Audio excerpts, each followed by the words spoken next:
On.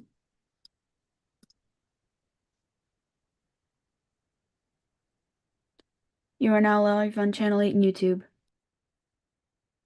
Thank you very much, TCTV. Time is now 6:30. I am Chairman Mike Currie, and I'm calling the Select Board Business Meeting to order on this 12th day of February 2025. Please stand and join me for the Pledge of Allegiance. I pledge allegiance to the flag of the United States of America and to the republic for which it stands, one nation, under God, indivisible, with liberty and justice for all. Thanks, everyone. Okay, I'd like to remind everyone that today's meeting is being broadcast live on our TCTV Cable Station 8 and our YouTube web platform. For those who wish to revisit any part of our proceedings, the recording will also be available on our YouTube channel. Your subscription to TCTV would be greatly appreciated. We got a lot of good stuff. Additionally, if any audience members are planning to record this meeting or plan to do so, please notify us before we start. Just doing a quick roll call. I have 4 members in attendance, and Terry is, you can see her online. She's attending remotely. And also with us, we've got Town Administrator Adam Lamontate online, Assistant Town Administrator Holly Young is online, and Town Council Ryan Holmquist is online with us as well. Our agenda for tonight, along with other public documents, is available at templetonma.gov, the official website for town information, not Webtown. Here you can also subscribe to alerts for all of our public meetings in our town administrator's weekly report. For immediate updates, including emergency notifications, please enroll in our code red alert system through the website or by calling 866-939-0911. This service is vital for staying informed on important and emergency matters. It really does work well. As chair, I maintain the discretion to modify tonight's agenda as needed to manage time effectively, and I plan to utilize personnel resources efficiently and ensure public awareness. I reserve the right to rearrange agenda items to best accommodate our proceedings and honor our guests. This is your first time attending a select board meeting. No strangers here tonight. We say welcome anyway. We're committed to serving our community with patience, fairness, and efficiency. We ask the same for courtesy and engagement from all our participants tonight. Let's have a productive and great meeting. And everyone knows the rules. Everyone's a veteran on Zoom in terms of muting and cameras and all that stuff. Okay. First item of business is approval of meeting minutes, and we've got 2 sets tonight, January 8th and January 22nd. Let's start off with the 8th. Are there any comments, amendments, or otherwise? Mr. Chair, Yes. make a motion to approve the minutes of January 8th, 2025 as presented. Second. I have a motion and a second. Any discussion? Hearing none on the motion to, yes, of course. But these meeting minutes were at our prior meeting that you guys did approve. One of the amendments was a correction on Tim's board member comments, saying how staffing has consistently been an issue. Oh, right. And I went back in the video and that's not what he said. So I just kind of wanted to bring that to you guys' attention. If we're gonna make amendments on something like the board member comments, I think we should be 100% sure that Right. is what you said. I don't know if it's a huge deal, but that's why they were on the agenda. Yep, let's discuss it. So we've had lots of discussion about meeting minutes, and I know that you have a variety of different ways of doing it, but ultimately you give us a subjective view of what the meeting minutes are based on all of the different methods. The board is then allowed, they're still draft, the board is then allowed to review them, make any comments or otherwise. For this particular case, just for resolution, they're in our packet as written, and it says needed for staffing and how it has consistently been an issue. Tim, are you good? That's fine. Okay. All right, thank you for the clarification. Any further discussion? Hearing none on the motion to approve the meeting minutes as presented for January 8th, 2025. How do you vote? Tim? Yes. Jeff? Matt? Yes. Terry? Yes. And I vote yes as well. And I've got a second set. Mr. Chair, Yes, I move to approve the meeting minutes from January 22nd, 2025 as presented. I have a motion. Second. And a second. Thank you, Tim. Any discussion? January 22nd.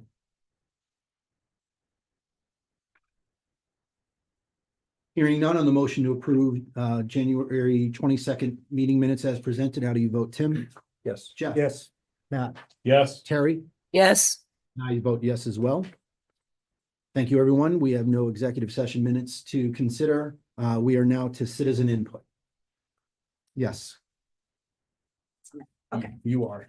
All right. So. Set for everybody. There.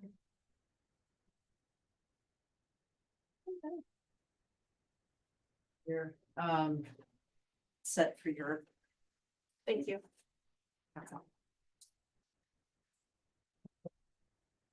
So Liz Toth, Gray Road. Thank you. You're welcome. Good evening. Good evening.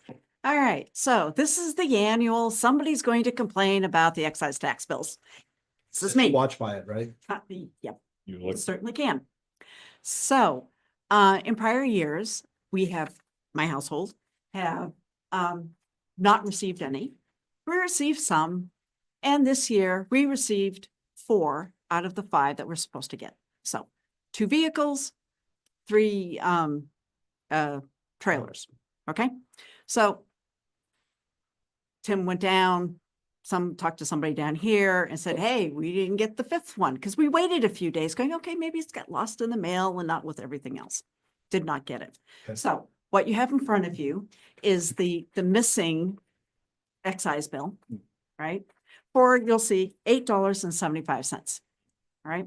So somebody, I don't know who, and I'm not trying to point fingers. I'm raising a problem. Okay. Okay. So the problem is, if you look at the second sheet,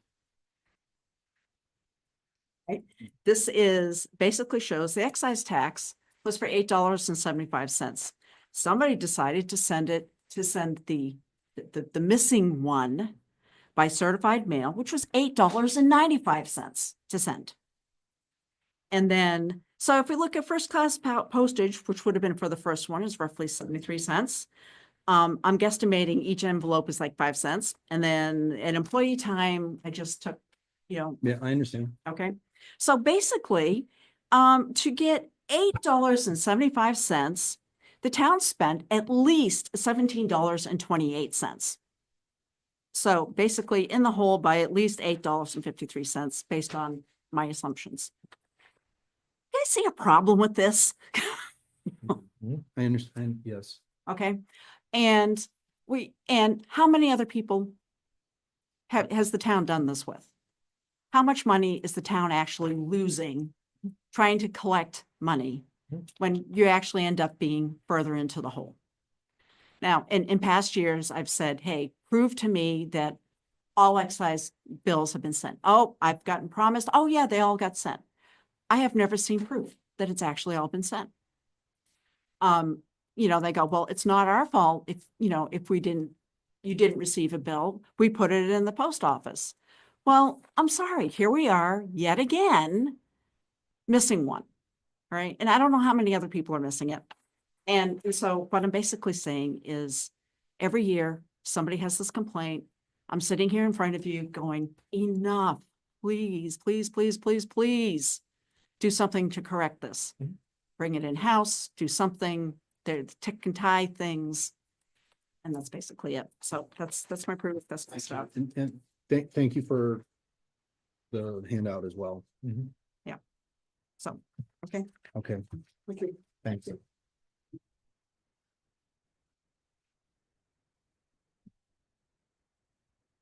With handout.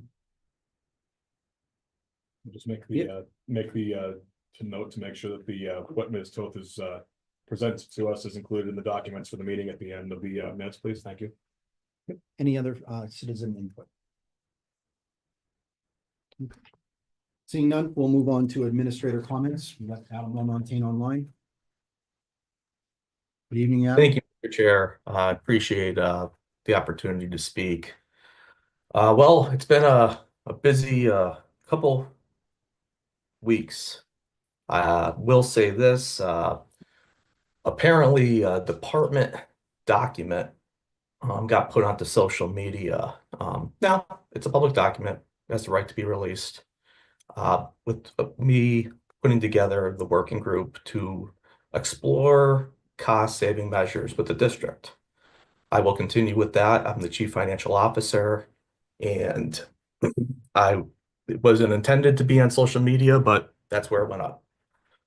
So there's a lot of misinformation, and just know that this is cost-saving, data-driven facts. Also, I want to say I'm proud to announce this. The proposed IRS penalty, as you know, we challenged that with the IRS. We were successful, and it's a big win for the town of Templeton. Big win getting that. I want to commend our town accountant. She spent countless hours on the IRS portal, going through TINs to the point where she got kicked off their webpage. So she's really going through, examining things. We're lucky to have her. She's doing a fabulous job.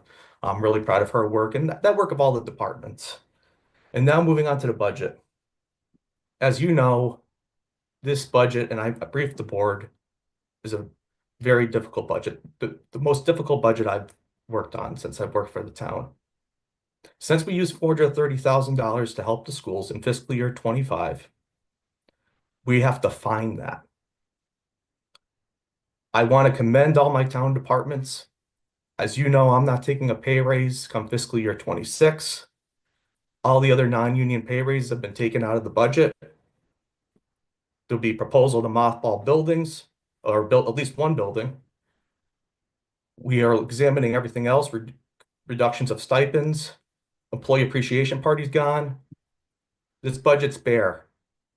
I'm doing the best I can, and I need all departments to work with me. When I send out budget guidance, I can't have people not tell me about a deal. I can't. It made the situation much worse. And I will release the budget March 13th. You'll all have it in front of you. And I need your support. I did the best I can. This budget has drained me. And just know, the town departments, I commend each one of them. Thank you so much. And by the way, Monty Tech came in with their preliminary number where it's a drop. Thank you so much. Thanks, Adam. I appreciate it. You led off. Where'd he go? Oh. Adam led off with a situation that I was going to add to the agenda this evening, something that happened within the last 24 hours. We can either discuss it within his comments, or I can add it to the top of our list for discussion. What would you prefer? What would the board prefer? Just some question and answers during the administrator comments, or would you like to speak on it? Like, that's not on the agenda. That's not on the agenda. Well, it's going to be very shortly, but I'm asking the board how they want to discuss it. Okay, but it's on the agenda. I'm warning the board. Happened 24 hours ago. I could not have reasonably expected to have this discussion. Board, I just need consensus on how we want to proceed. Add an item. Add an item.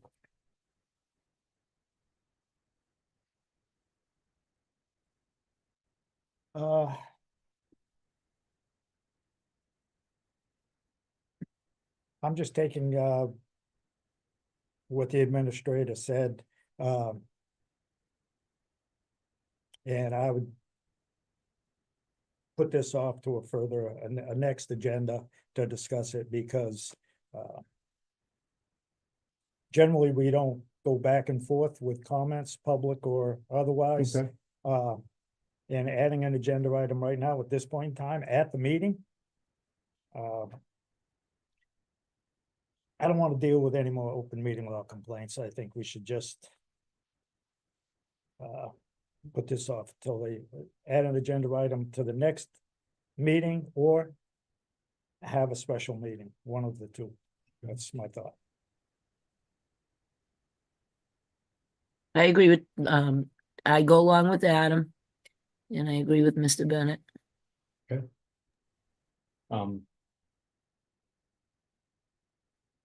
I agree with Mr. Bennett on this one, either future meeting or a special. I do have a quick question for Adam.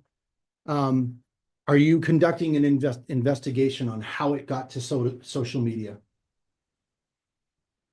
At this point, because it is a public document, I'm not going to go into an investigation. It's a public document. It got leaked. It is what it is. So it was published on TCTV, a town Facebook page. Not at my direction. Okay, so TCTV Facebook account posted this very damaging. I cannot tell you how many phone calls I've received since yesterday evening, and I want to be able to at least give the town an indication that this is you are, Adam, you are well within your capacity to call a working group. Heck, I could call a working group if I had an office party, a Christmas party, and I wanted to put it together. The method by which the execution, as you alluded to, I'm agreeing with you, the execution of your working group was absolutely catastrophic to. Mr. Currie. Yes. Point of order, you're discussing Okay. what it is. No, I understand. one. Second is that if you're gonna have, you've already gone too far into the conversation. So you kind of. Understood. Okay, it is the consensus of the board that we do not discuss it. We have no further questions for Adam, nor do we add a agenda item on. So hearing the conclusion of Adam's comments, we are moving on to new business. Do I have the option at this point to speak as a resident? I We're realize that time has passed, but we're past it. okay, Yeah. that's understandable. We'll connect. Okay. Thank you. All right, we have no according to my agenda, we have no introductions of new employees and we have no appointments to make this evening. So we will commence with item C, action related to open annual town meeting warrant. Mr. Chair, Yes. we move to open the annual town meeting warrant to citizens petitions this evening, today, February 12th, 2025, and to close the warrant on Wednesday, March 12th, 2025 at 4:30 p.m. Motion? Second. And I have a second. Thank you, Tim. Any discussion on opening the town meeting warrant?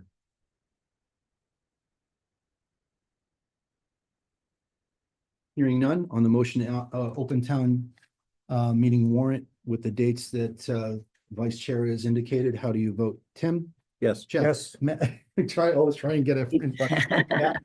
Matt Yes. and Terry. Yes, And yourself. And I vote yes. Folks, town meeting warrant is open. Okay. All right, next item, action D, action related to the cable license renewal process. And we've got Ryan and Adam. We had some hefty reading within our packet from Ryan and town council. Well, I got our dream legal team here. Well, I got Ryan Holmquist, Attorney Holmquist. Right now, we're in the process of the license renewal. That I tasked that to Attorney Holmquist, and Attorney Holmquist, you want to update the board on the process, and I know you've had experience with this, and we're very fortunate to have you tasked on this item. Thank you. Thanks, Adam. Good evening, everyone. Evening. So the town's current license is going to expire in June 2027. So there's a couple years left before that happens, but the process really needs to kick off now, and particularly as the town has received notice from Comcast that they intend to pursue the formal renewal process, which is really they do to preserve their rights. But the requirement for the town now is to basically figure out what it's going to do for ascertainment. And that's a step in the process that's guided by both federal and state regulations that basically you need to study the cable related needs of the community and how the current license with Comcast has met those needs or failed to meet those needs, and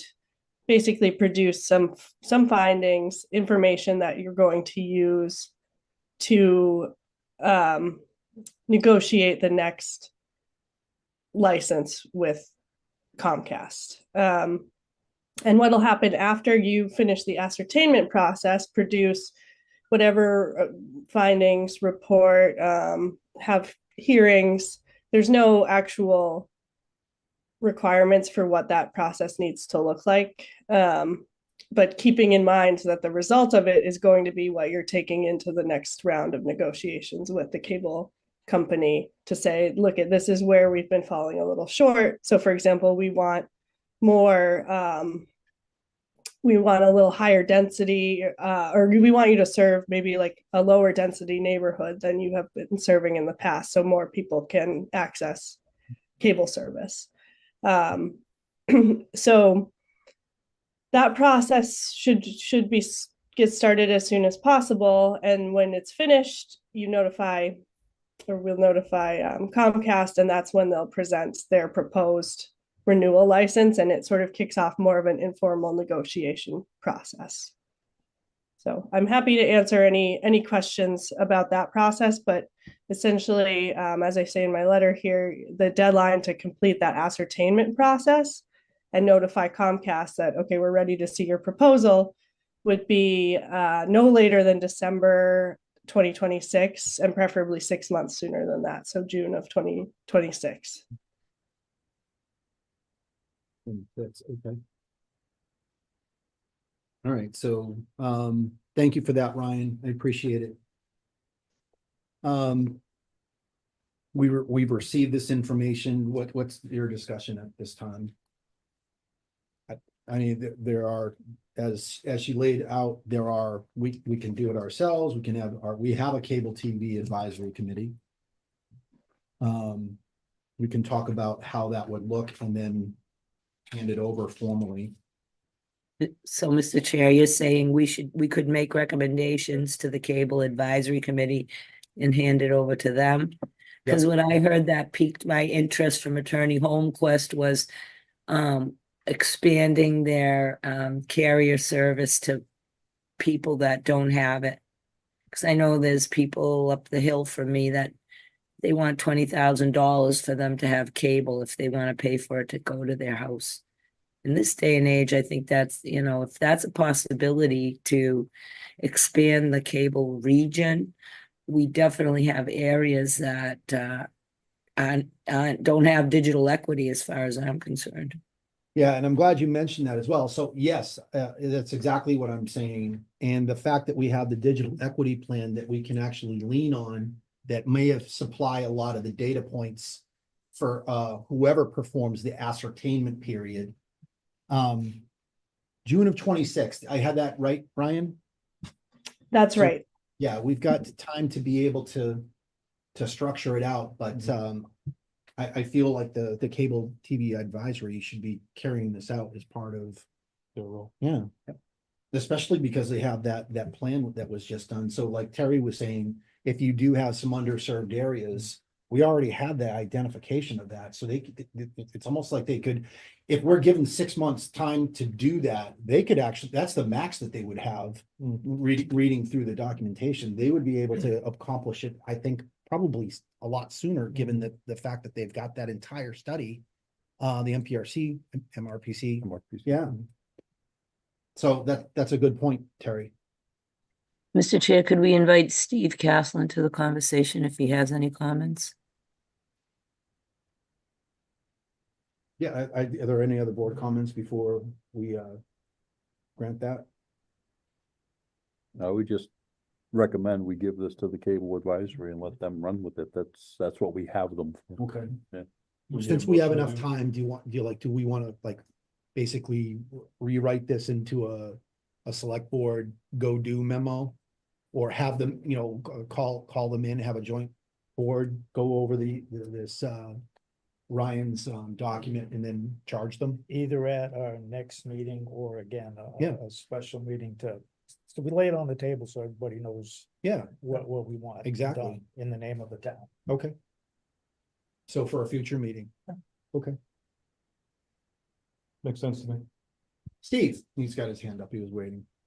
Mr. Chair, good evening, everyone. I just want to report to you that the cable committee met yesterday and does want to take an active part in this. That's great. Excellent. So if you just want to write up what you want them to do, that's fine. And we support it. Yeah, so what we're gonna do is we're gonna put it on a follow-on meeting sooner rather than later. Whether it's on the next or March meeting. But yes, we will prepare that in line with what Attorney Holmquist has laid out. And what the requirements are of that. So the Cable TV Advisory or the Cable TV Advisory Committee would know what their deliverables need to be. That's Yes, exactly. okay, perfect. Okay, thank you. All right, sounds like we have consensus on that. Agreed. Anything else, Ryan? We good? Nothing else for me. Perfect. Thank you very much. Appreciate it. Thank you, Ryan. Thank you, Ryan. Thanks.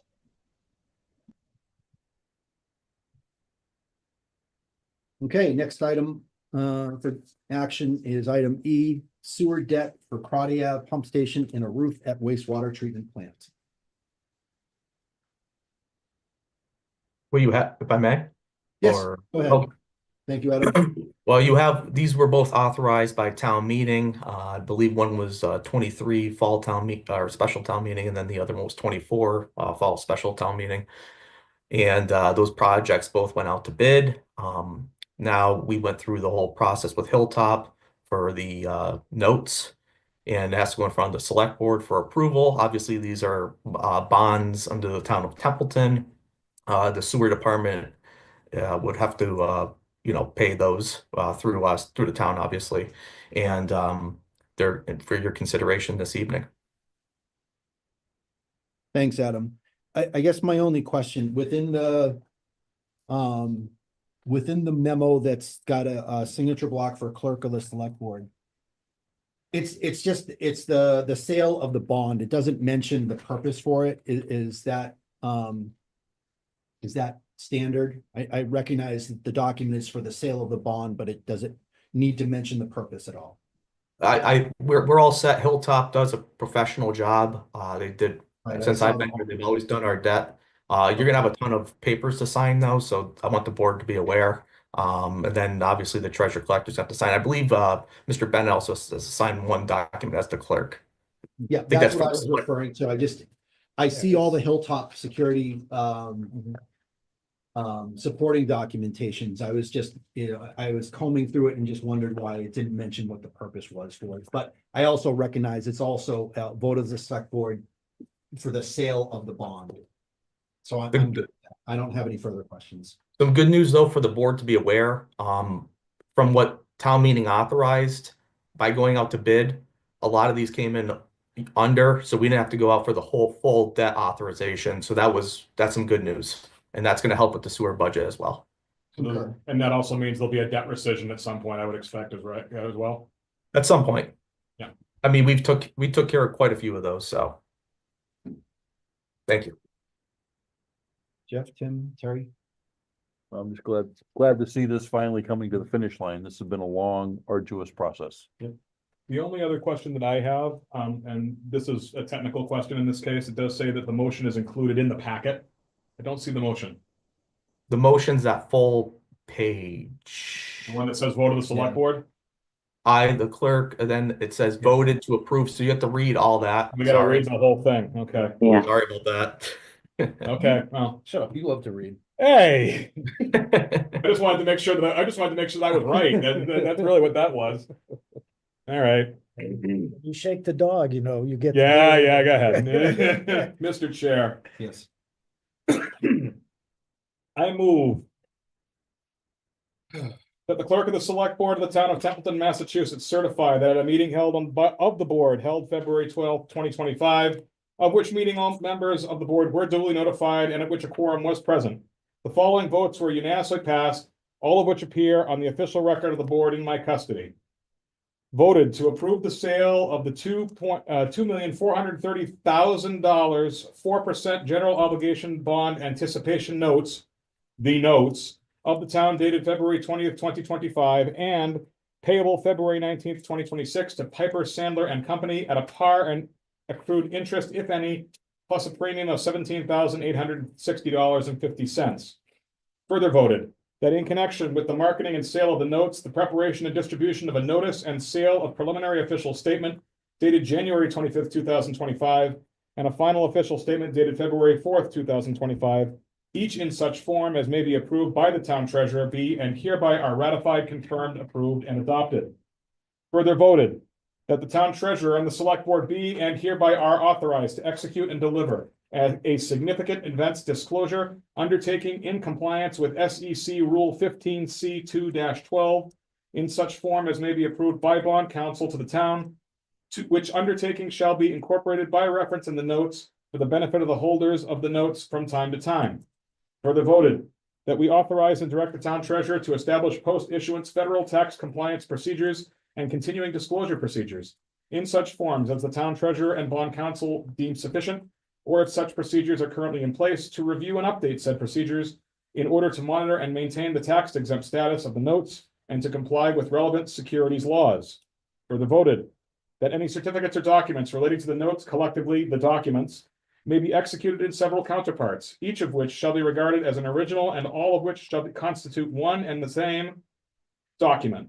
Delivery of an executed counterpart or of a signature page to a document by electronic mail in a PDF file or by other electronic transmission shall be as effective as delivery of a manually executed counterpart signature page to such document, and electronic signatures of any of the documents shall be deemed original signatures for the purposes of the documents and all matters relating thereto, having the same legal effect as original signatures. Further voted that each member of the select board, the town clerk, and the town treasurer be and hereby are authorized to take any and all such actions and execute and deliver such certificates, receipts, or other documents as may be determined by them or any of them to be necessary or convenient to carry into effect the provisions of the foregoing votes. I further certify that the votes were taken at an open meeting to the public, that no vote was taken by secret ballot, that a notice stating the place, date, time, and agenda for the meeting, which agenda included the adoption of the above votes, was filed with the town clerk, and a copy thereof posted in a manner conspicuously visible to the public at all hours in or on the municipal building that the office of the town clerk is located, or if applicable, in accordance with an alternative method of notice prescribed or approved by the Attorney General as set forth in 940 CMR 29.03 2B, at least 48 hours, not including Saturdays, Sundays, and legal holidays, prior to the time of the meeting, and remain so posted at the time of the meeting that no deliberations or decision in connection with the sale of the notes were taken in executive session, all in accordance with General Law, Chapter 30A, Sections 18 through 25 as amended. This all dated February 25th, 2025, and to be signed by the clerk of the select board. Second. Thank you. I have a motion in a second. Any Thank you for doing that. Yeah, you're welcome. any discussion?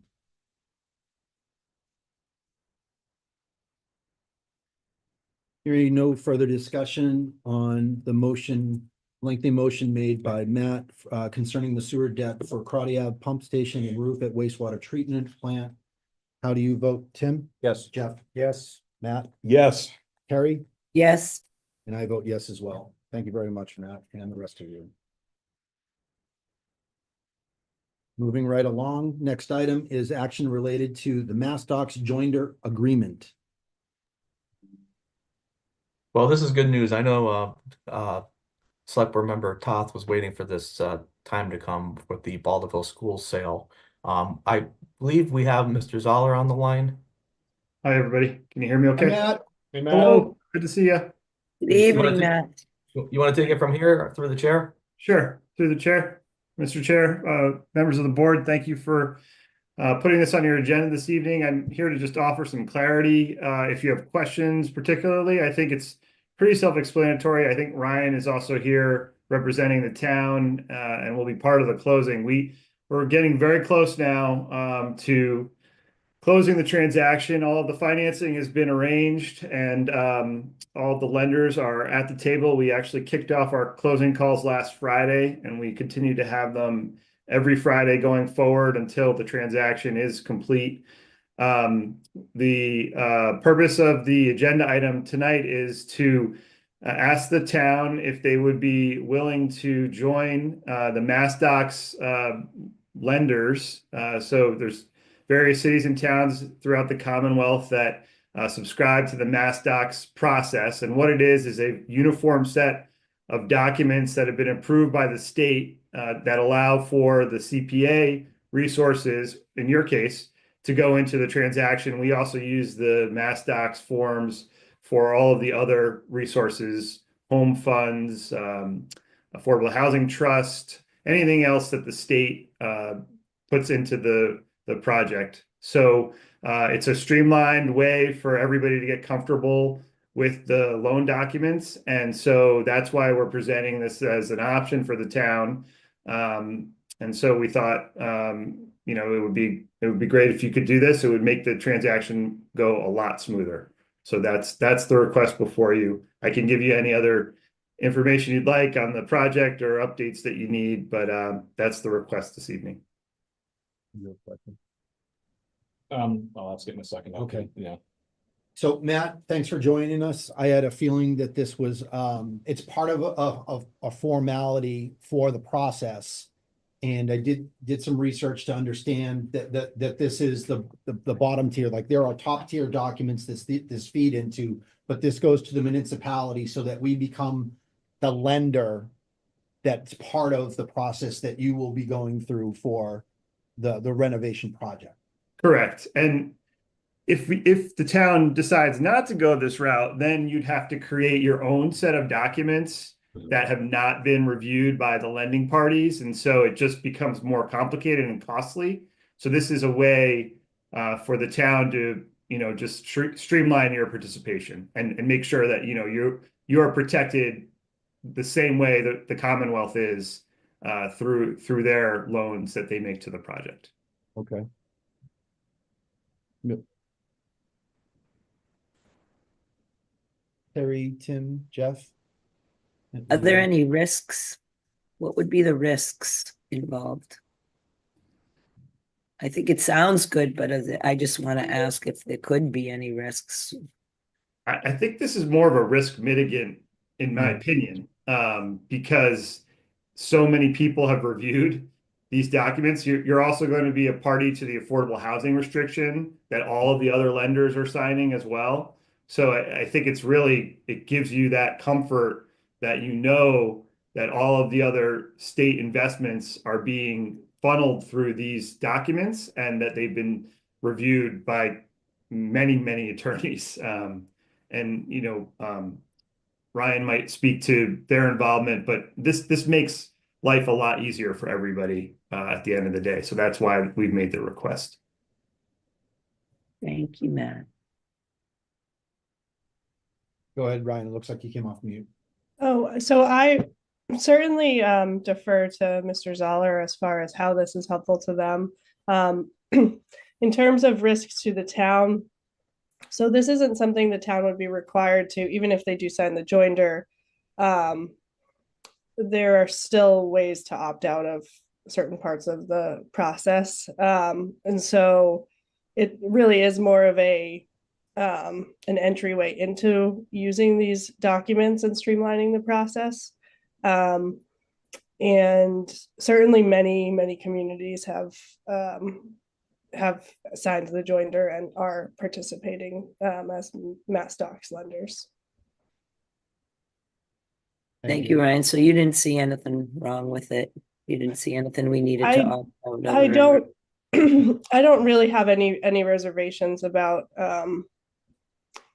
especially as it relates to this particular project. You know, my understanding is that the town's requirements as far as what was in the CPA grant agreement would still be required. You know, everything that the town has required would still be incorporated into the loan documents. Great, thanks. Thank you. It's a big decision. I just see this as a very broad and robust, and there are pieces here that I had not even considered, but as I read through this, it's like, well, wow, yeah, kind of a no-brainer.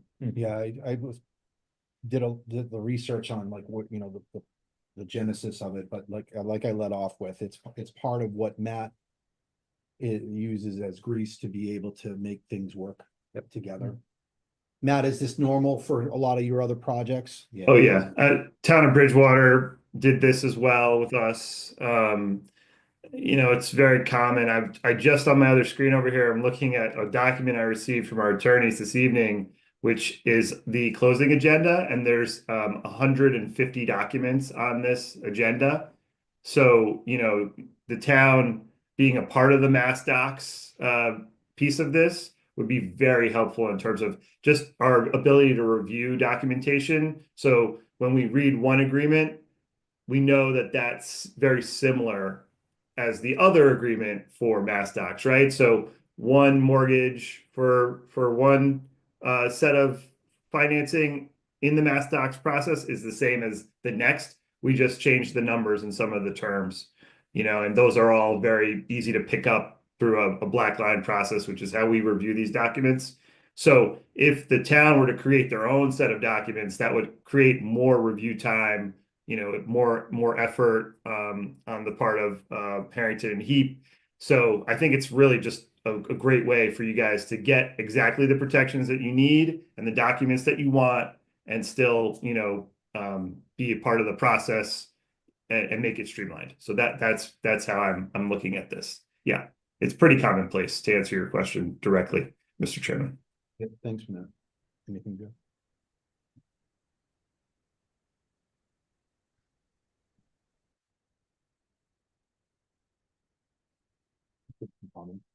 I'm good. Motion. I can if you want me to. Yeah. Mr. Chair, Yes. I'd like to make a motion to enter into the MassDocs Joinder agreement as presented in all places where it currently says city town consortium, it should be made to read town of Templeton.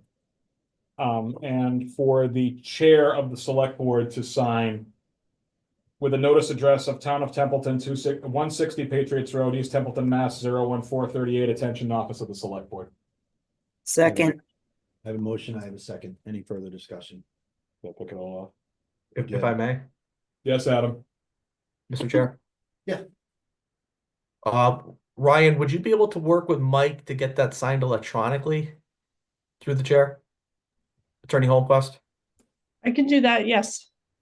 Okay, I just want to make sure, because town council's working on the closing, Mr. Chair. I'm good with electronic signature.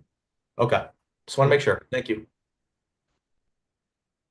We had the second, Terry had the second. Any further discussion?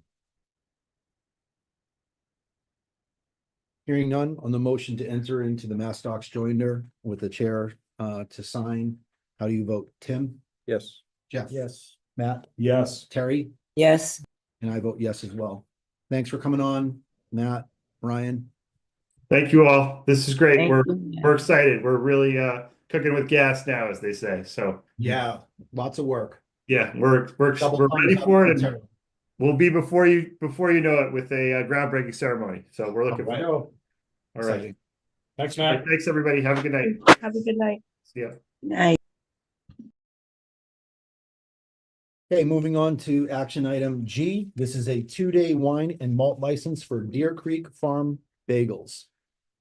Mr. Chair, Hi. I just have a, Yes. Oh, I yeah, have- come on up. He just has a question.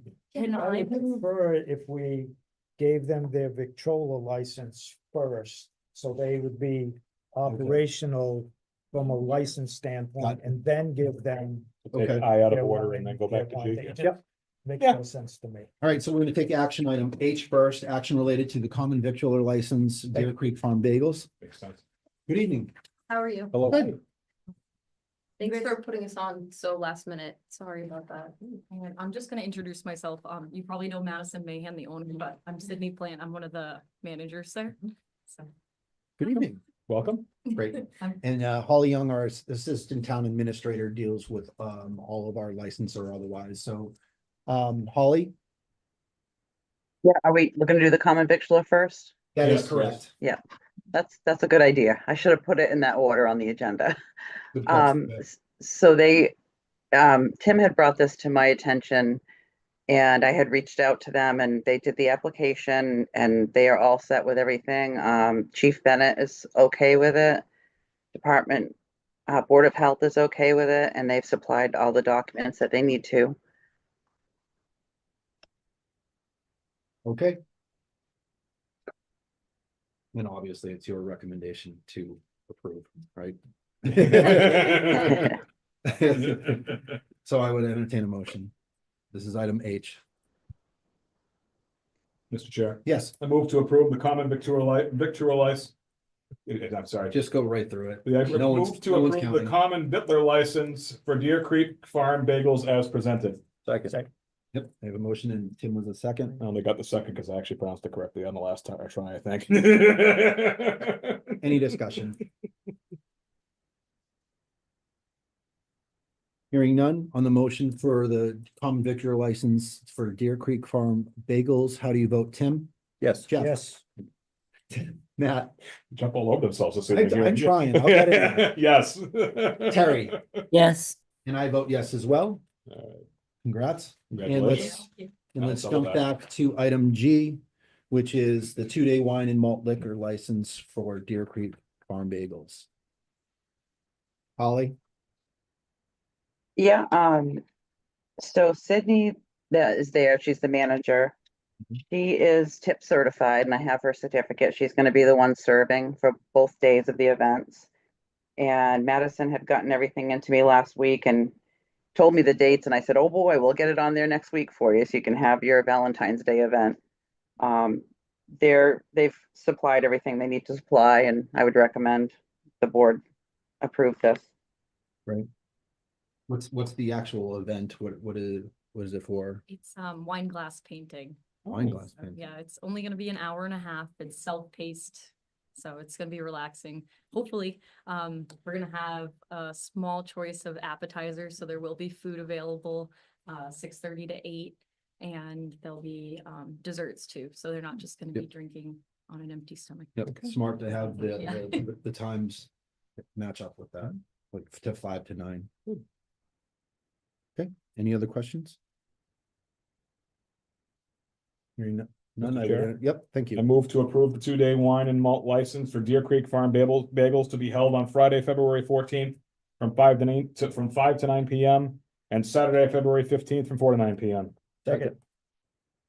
I heard, Jeff beat me. Yep. Jeff was Wasn't by on the much. second.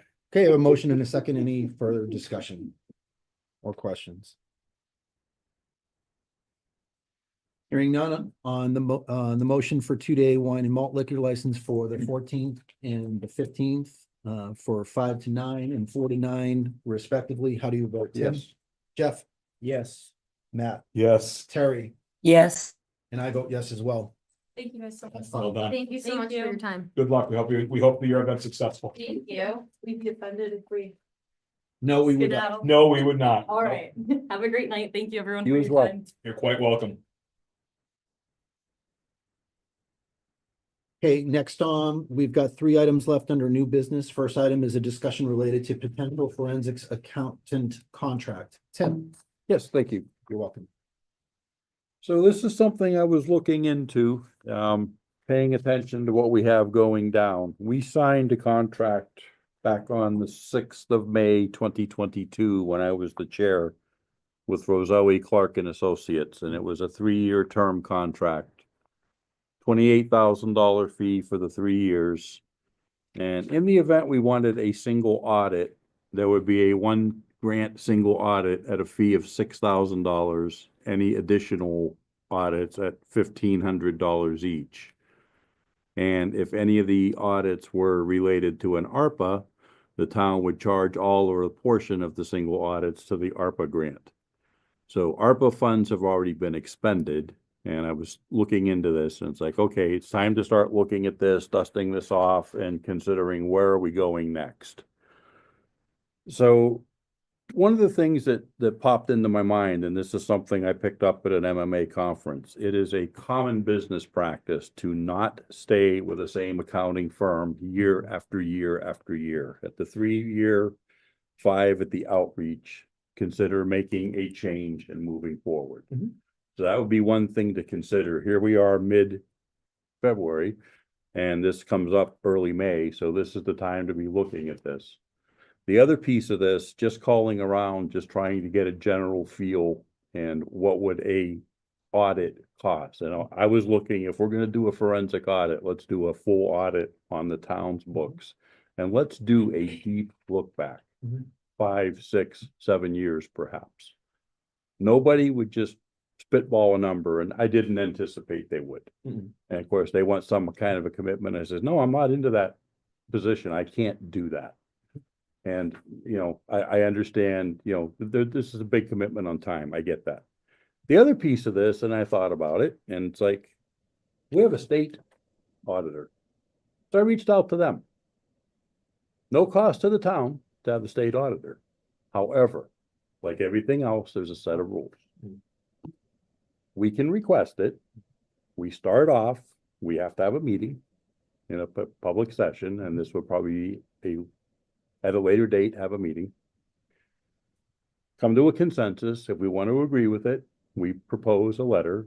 We bring it to town meeting floor. The town has to approve it. At that point, we send it forward to the state auditor. And then the state auditor will work with us and schedule a time. That is probably the best option as far as getting the deep dive. And again, it's no cost to the town. So that was doing my homework and just trying to figure out where we're at. So put it on a meeting in between now and like early spring, and then. Well, put it- now and before we close the warrant. Right, So we okay. can talk Yeah, about it yeah. as the board, have a letter, so we can make a warrant item to prepare to the town and then bring it up for annual and then move it forward. And they get notified, the state is like, great, I have your town meeting vote, let's Yep. go, let's start But, it. but Cool. that is the sequence of events, Sure. you know, we need to line all the dominoes up before we decide to kick the first one and watch them drop. Thanks for doing that. Yep, no problem. If I may, Mr. Chair, Yes, I like Tim's idea. If we could also include Narragansett Regional School District as well, that'd be great. Thank you. okay. It would be, my only question to that would be, wouldn't the district have to propose to? I would think they would have to propose to it, yeah. We can make the recommendation, but they would have to propose to the auditor in that case, not us. It'd be their meeting. That's what I'm getting at, yeah. But if it's free, Yeah. If it's free, no reason not to. I like the transparency part of it. It's like you're going above and beyond to make sure that you're covering yourself. Yep. And it's not a great way to say it, but I think you understand. No, I just like that, you know, full disclosure, you know, I raised a question, it's like, yes, we can do it, but these are the steps you need to take, and Yeah, and it Yeah. feels like it feels like the auditor's office right now is in a good place, like they're proactive, they're not, that they're actually doing stuff, like Yep. they're quite active. And They But have, it's a lot- they have I forget her the name. support consensus of the voters of the Commonwealth with that Out of the legislature. initiative that Mhm. was on the ballot, so. Yep.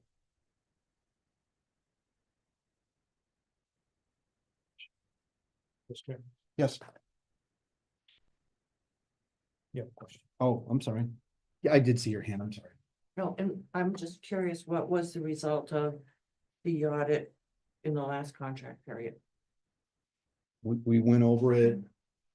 When did Mr. Roselli make that? I don't think I was here for that meeting. I think it was either remote or it was out, but that just happened very recently. Oh, no, I'm sorry. No. They just finished it, so we'll be getting a presentation. The annual audit? Mhm. Oh, okay. They Yeah. haven't finished it, okay. Liz, How many years have we had the same auditing firm? I realize we may have changed principals, but how many years? recent memory for me. They, well, in October 13th, 2016, in the weekly town administrator report, the selectmen asked Clifton, Larson and Allen to release the town from the engagement letter. And it's in October of 16 that the first, and this is on the town website, when the first contract agreement with Roselli was signed. And I think before we signed the last agreement, following the recommendations of the DOR or their DLS, their thoughts on it, not keeping the same auditor firm, we changed the manager or the person who The comes and gives the principal. presentation. We took Roselli and changed thing, and that's one of the options that they say to do, you can do. But I'm in support of what Tim says. It's I don't know the reason why they asked to get rid of Clifton, Larson and Allen to begin with. I don't know. I have my personal thought, but anyway, that's what that done, and that's when Roselli and Clark was been with the town since that time. So we've had that firm, the firm has been here for 9 years, basically, even though the principal has They changed. did the throughout- presentation on April 17th with all Yep. the audits, and they've been the auditing firm since then, so it's.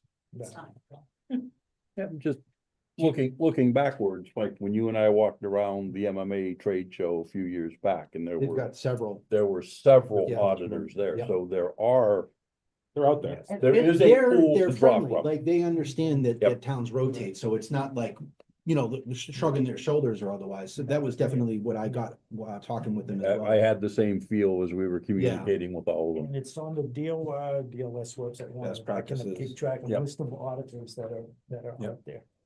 Tim, do you know what's prescribed? So when we put this on a future meeting, do you know what needs to be with it, you know, the discussion?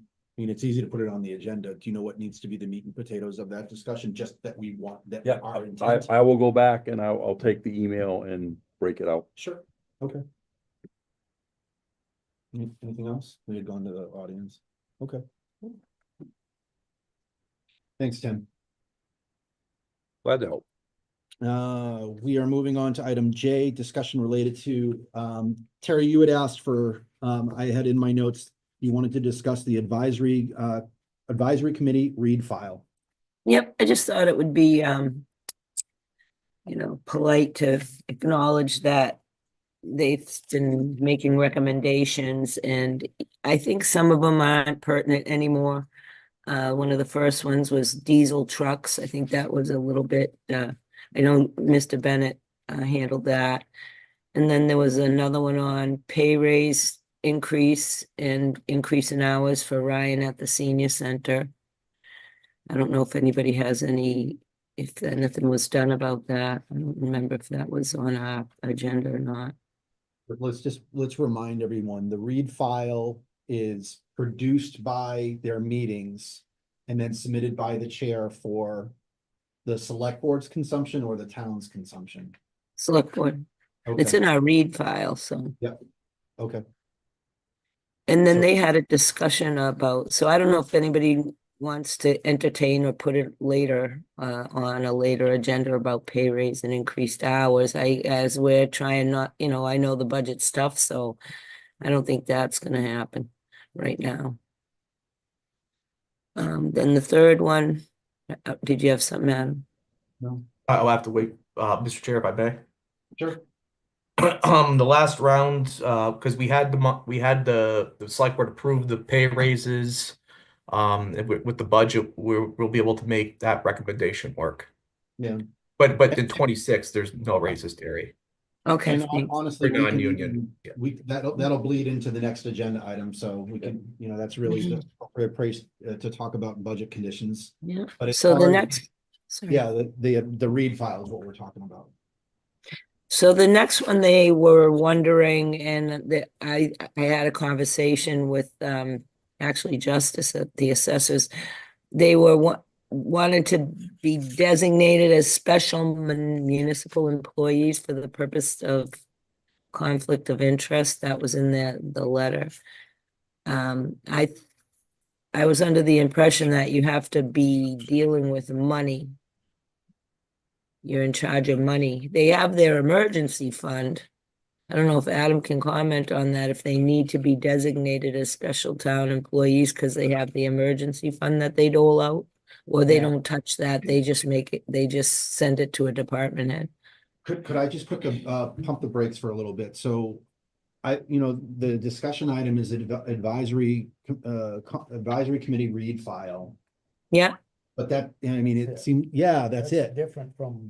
If we want to extract something from the read file and put it on the agenda, that would be like a transparent way to Got say, and have a discussion about it. Because right now, someone would read this and believe. oh, that I they- get it. How we're consuming advisory committee products in the read file. That's the way that you had presented it. You didn't- Right, and so if it's pertinent, we'll put it on a future agenda. If it's not pertinent, we don't need to touch it. So is Yes. it worth putting that on a future agenda? For the special municipal employees? Yeah. What is the rest of the board think? A discussion related to special municipal employees? I got one. I just want to make sure I understand the purpose of that. We would They use, said for the purpose of conflict of interest. we would use, the agenda item would be that, it's been special municipal employees, and then our packet would be the advisory committee note to us for discussion. We'll go with So that. that would be the purpose of it. So you're good there, I got two, I'm good, three. Okay, so it'll be on, we'll put it on as special municipal employee, and the corresponding file will be the letter that advisory dropped into our file. Okay. Too easy. So these are all from December 4th, by the way. And then the fourth one is on percentage. They wanted to know the percentage yield of return from the town investment accounts. I thought Mr. Bennett mentioned something about that. So like as a request of information. Yeah, they wanted to know. I would just forward that to Adam or Melanie for an answer on that. Good to have in the read file, but it could be answered direct. Okay. Okay, now the most recent ones from February 4th. They would like us to write a letter to Representative Zlotnick and Senator Duran expressing that is the will of the town meeting that we oppose plastics recycling facilities and ask Senator Duran and Representative Zlotnick consider House Bill 3701 and consider supporting it for passage. And since they sent this in, I've been communicating with Mr. Rep. Zlotnick, and the bill's been renamed HD 3678, and he's taken it from Jessica Giannini. He's the sponsor now. So they're very interested in it. We did discuss it when our legislative team came that night. We discussed it. Do you remember? We talked about that. And they understood our situation. What does the board want to do with the advisory committee's request to write a letter on it? Put it on an agenda, or let me or someone else handle that? To keep it at the read file level, so we're not actually talking about it.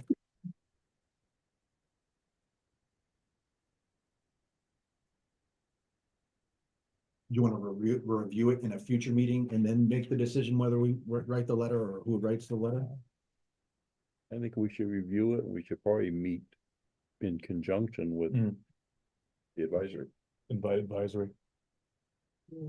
Make sure we understand What they're looking for. That makes Is sense. it, we want to designate somebody to go to the meeting and put it together. I'll do it. Want me to do it? Okay, you're gonna write the letter? You want me to write the letter or you want me to go to the meeting and work with them? Is that what you're asking? go to their meeting, ask the questions, write the letter, bring it back to the board. That sound right? Yeah, they might even already have. Okay. Made it. The last part I said, do you want to see it before it's sent off? Or do you just want to be carbon copy? It's coming from the select board, right? So it probably should be. Probably have a Yeah. discussion. We should be able to Go discuss. to the meeting, write the letter, and we'll put it on our agenda, corresponding with an advisory. Make sure you talk with Noel to get it on, so they can put you on their agenda. And then I'll have it as, I'll put it on as letter. So the agenda item would be letter concerning, you said 367 alpha? 3678, HD 3678. It's been renamed to HD 3678. Got it. Just for those out there who don't understand what happened last month was the end of the filing session where everything went from a docket and was actually assigned a bill as it went forward in the House and the Senate. The mid-month was the drop dead date, and then they had a 1-week extension for any add-ons. The first drop dead date was where they were assigning the chairs. The secondary was what they would go into certain committees, but those are all now behind us. So anything that's currently in front of this seated session that has a number assigned to it is what we're looking at. Hence the reason for the renumbering. If it makes it out of. Yeah. Thanks, Tim. Next, So go ahead. there's just 2 more. Is that okay? 2 more? 2 more. Yep. Read file, go on. Yes, sir. On January 15th, 2025, the advisory committee voted 5-0 to recommend the following.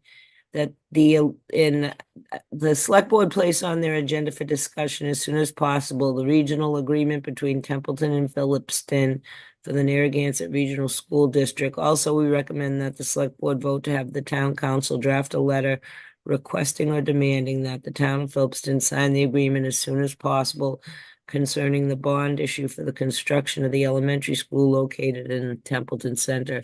It sounds like this is in Tim's wheelhouse for a future agenda. Yep, it's in progress. Yeah, yeah.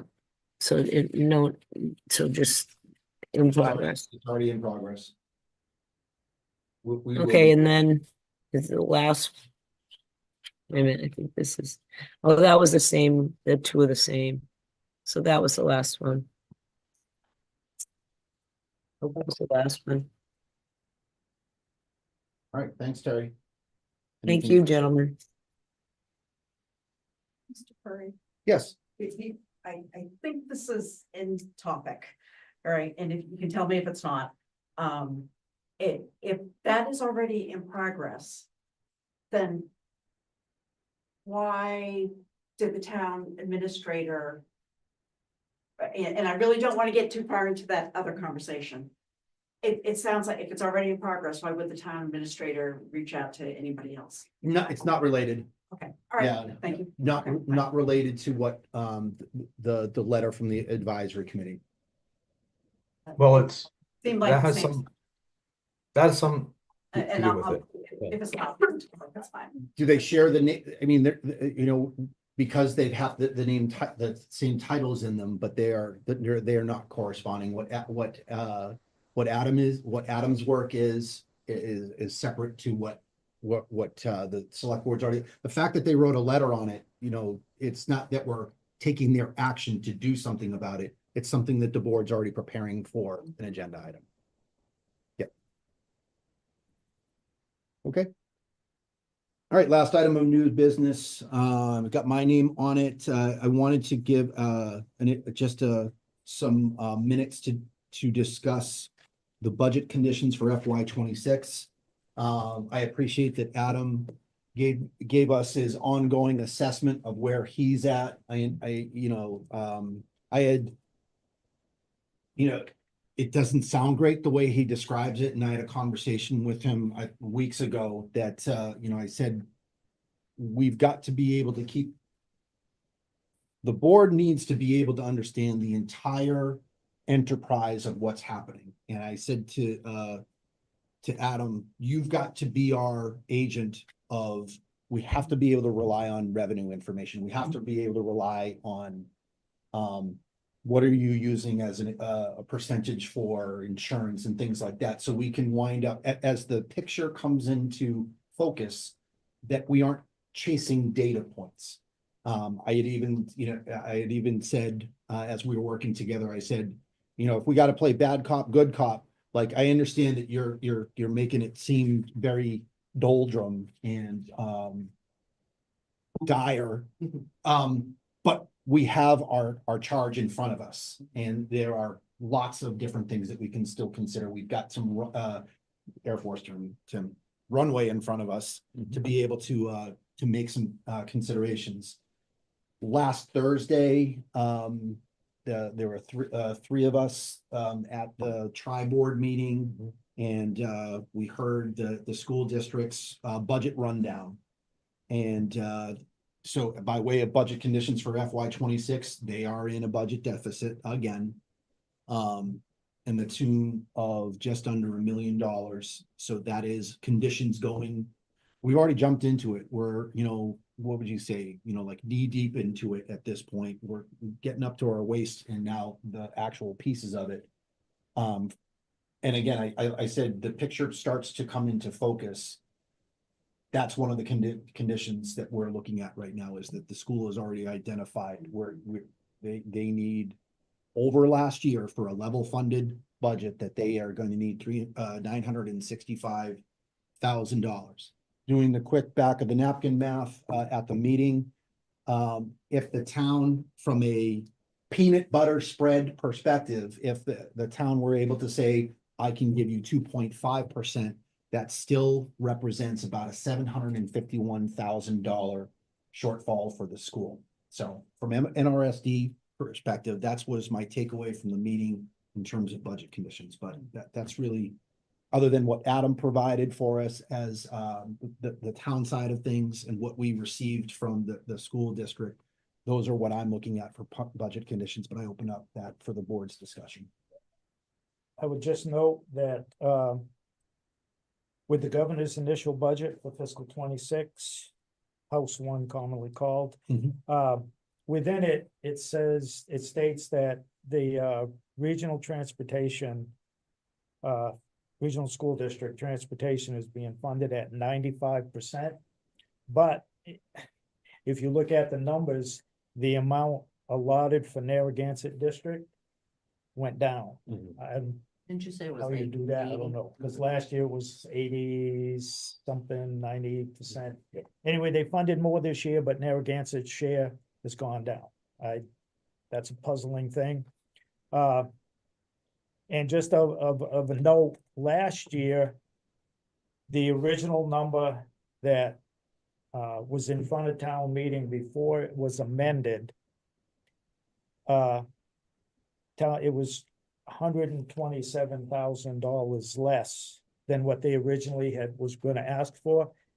If we had, and this is, if being a Monday morning quarterback, if we had funded the full amount instead of 965, we'd be at 800 and something thousand, because we kicked the can down the road, and I know it's hard, but it doesn't always work out well. Plus, we have to find the 430,000 that came out of stabilization from last year. So you have to find that, plus the additional 965,000 that they're looking for this year.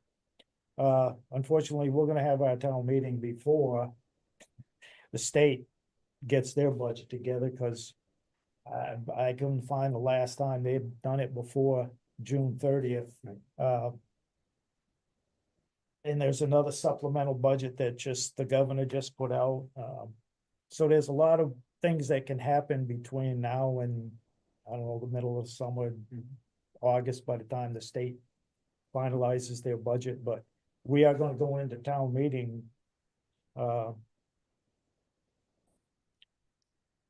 It would not surprise me if we get into the 1/12 budget thing this year. If town meeting says no. I'm not saying we'll go that way, but I would not be surprised if that's how this ends, unless the legislature pulls a rabbit out of You it. got a war game though. I agree. know? You gotta be able to war game out how Yep. things would play out. It's just, and if you go on the DLS website, just one more thing, the biggest piece of the pie of our budget expenditure is the school. It's like For every, yeah, 45% or so of. yep.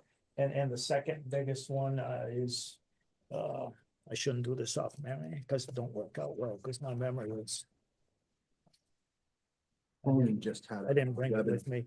about this and he talked about yes. this, Yeah. And, you know, our public works, other than other, is 1.8%, the smallest budget amount that we have. And this is from fiscal 24.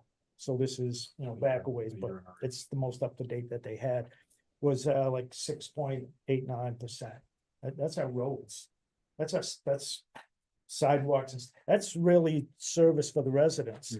And the biggest bill we get is the school. It's just the way it is. Yeah. So, it is a hard thing to look at, and right now, the budget picture, you know, it's tough, it's hard. But unfortunately, we're not gonna know when it shakes all out till July, or just like last year. Yeah. I'm just gonna go through the board stuff first. Before we go to That's comments. that's my thought on the budget thing. We're just there, and again, you know, we took 430 out of general stabilization and only put, I don't mean, not even half of that back in there. So that's the thing you'll have to watch, because it's easy to see a big pile of money, but boom, boom, boom, and pretty soon it's gone. So I want to be cognizant of that fact, so. But it's a transportation thing was puzzling to me. It's, you know, we're funding more, but we're giving Narragansett less. And That's all I have. And if I may. Sure. And to your point, Jeff, I mean, it doesn't help the fact that part of the Narragansett regional budget that was proposed is a new transportation contract. And that transportation contract for 5 years unfortunately went up $300,000. And again, not to the fact that Narragansett did not try to go out to bid, they did. They didn't get, they only got one bid. And so that's part of the problem there as well with the Narragansett budget, is the fact that transportation reimbursement right now is lower, but the cost went up significantly. So 30%. yeah, I'm not pulling a Jeff. I'm not doing math in my head right now. Anyways, to continue my point, it is, I believe that we as a board, knowing the situation that we are in, to Mike's point, need to war game all possible scenarios and all possible ways of mitigating. And I know nobody wants to hear this word, and I get it, but we have to think about, is an override something that we need to put on the table in order to, the best way that I can say this is to, what's the word I'm looking for here? To re-baseline where we're at. The last time we had a budget override that went for the town's finances, take the school override out of the picture. That one doesn't count because that was for building, that was for that. Was, I believe, 16? 2018. It was 18, I apologize. Thank you, Jeff. 70,000, about twice the amount of our Prop 2.5 increase Okay, for that year. yep. Thank you And for the the last- date. Before that, there was one in 2013 that addressed the cost of the town's assessment Yep. for the school, and it also gave 67,000 or so to restore hours back to the town, non-union town employees who were initially cut back in 12 because of again, a budget shortfall. There's like a Fred Aponte and Jeff Ritter made a case a few years back. Originally, there was about a $500,000 structural deficit in the town's budget, and last year 430. That's I think your bad, your word that you want to throw out there, the override, I don't know. I don't see that passing any chance in heck, but, you know, It's, you know, it's an option, you know, town gets to make that decision. We try, like, we try and give them a spectrum of saying, here's the worst Right. case scenario, here's another scenario where, you know, yes, this is what it means, that's gonna, you know, if it's this amount, this is what it's gonna be to, an average, assessed, property. Or a lower assessed, because John, during that school board one, John made a mention to say the people that it hits the hardest are your older and fixed income. We've got to be able to describe that. What is the actual impact? But as far as an option, and I know, you know, we're riffing on what you were talking about. It's an option, and the town can choose to do it if they look, if they're given all of the correct information to say, this is what you get for the money, because that's a big part of it. You have to enumerate what you're getting with it. And the other thing that, We're at 43% levy capacity right now. Right. yeah, we have a large the space is there. capacity for override capacity. The other thing to think about with that is that we could also use this as an opportunity to bring better services to our residents.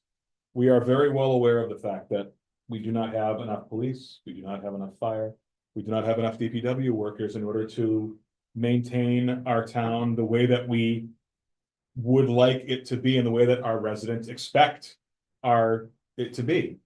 This could be used as an opportunity to help bring those areas into, maybe not all the way to where they need to be, but to a much closer point to what the town needs. The current levels that we are at, we've been that way basically since the town has been a population of about 5,000, give or take, and we're kind of 8,400 now.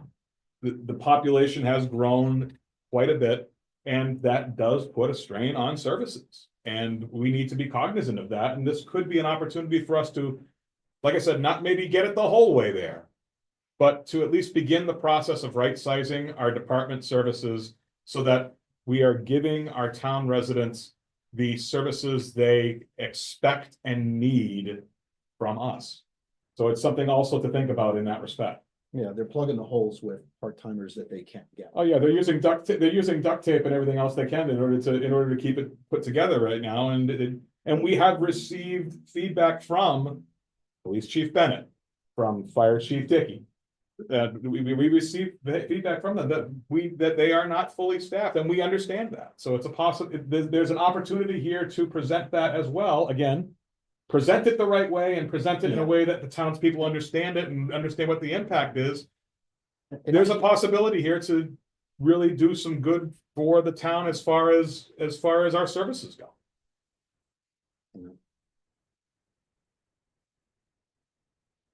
And Jeff, I completely understand. I know where I know where you're coming from, and it doesn't matter where you are. An override is difficult. Number one, for the townspeople to swallow, and number two, to pass it. But we have to put it together the right way. Okay, but when we talk service to residents, are more employees, the police department, fire department, the highway department, is that gonna get people sidewalks? Is that gonna improve storm drainage, which would make roads last longer?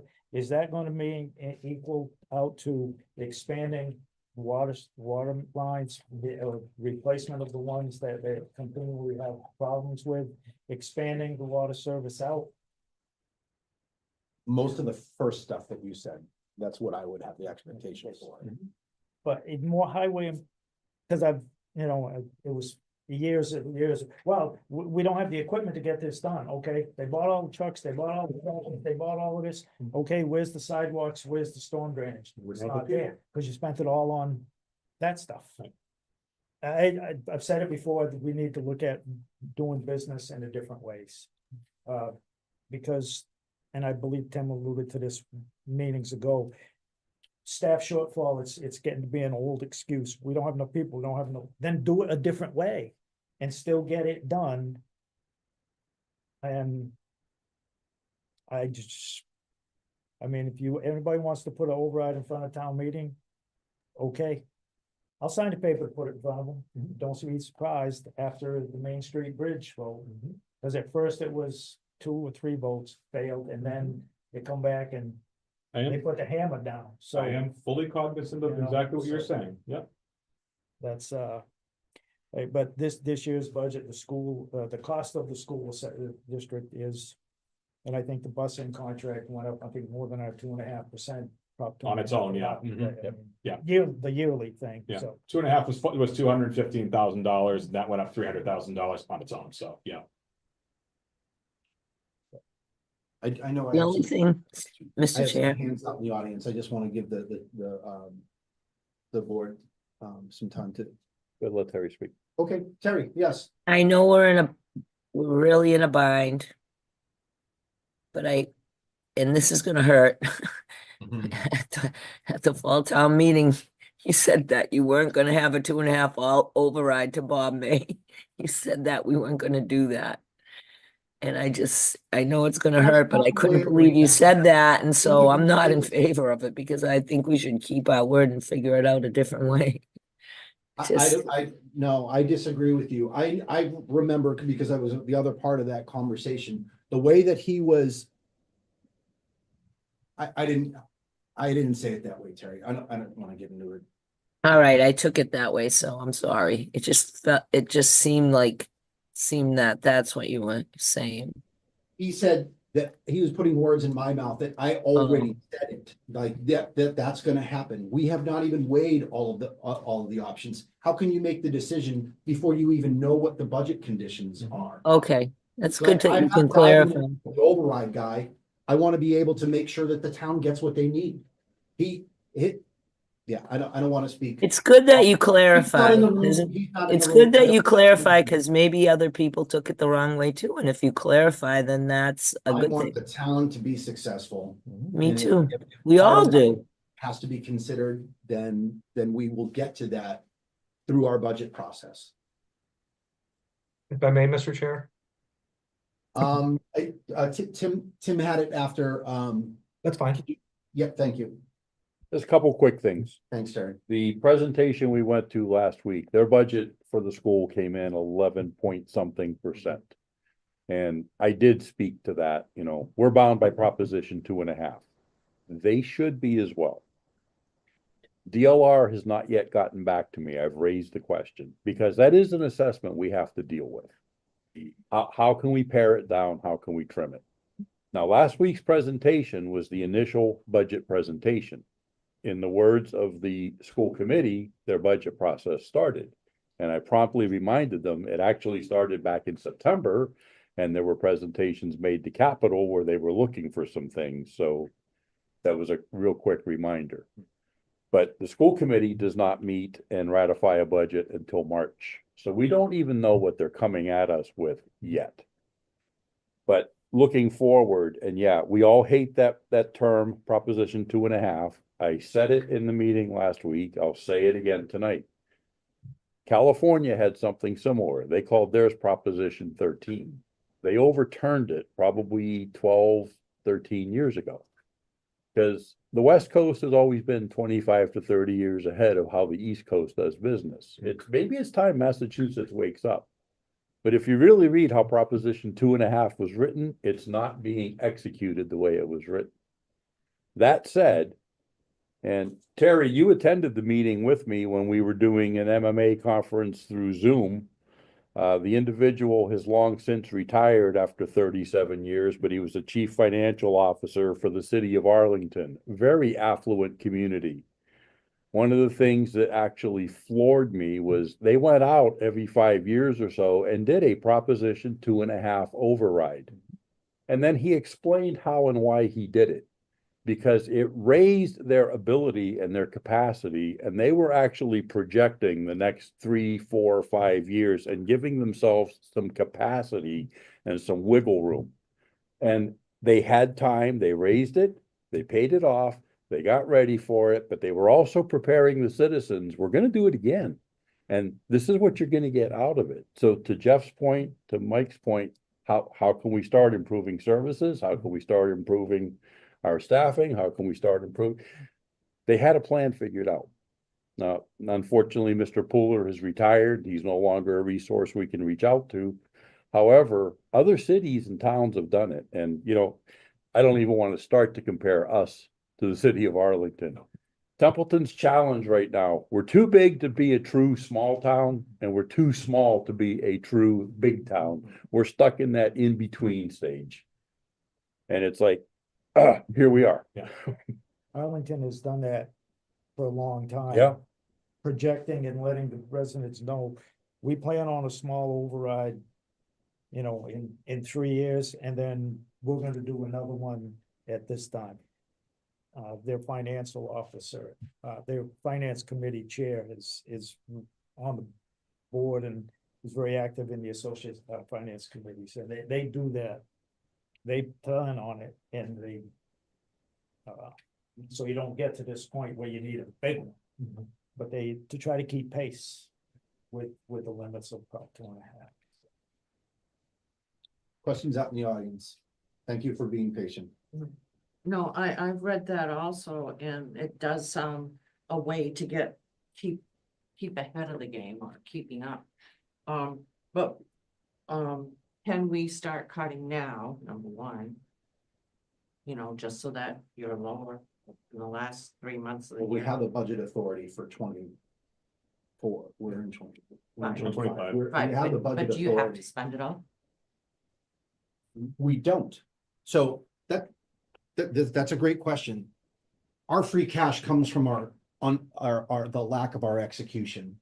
And we have for current years been better executing than we had in the years prior. So I'm just gonna throw out some years. I don't know this for a fact, but I just want to like show the like 17, 18, 19, 20. And I know one of those years, like we first started getting our free cash back.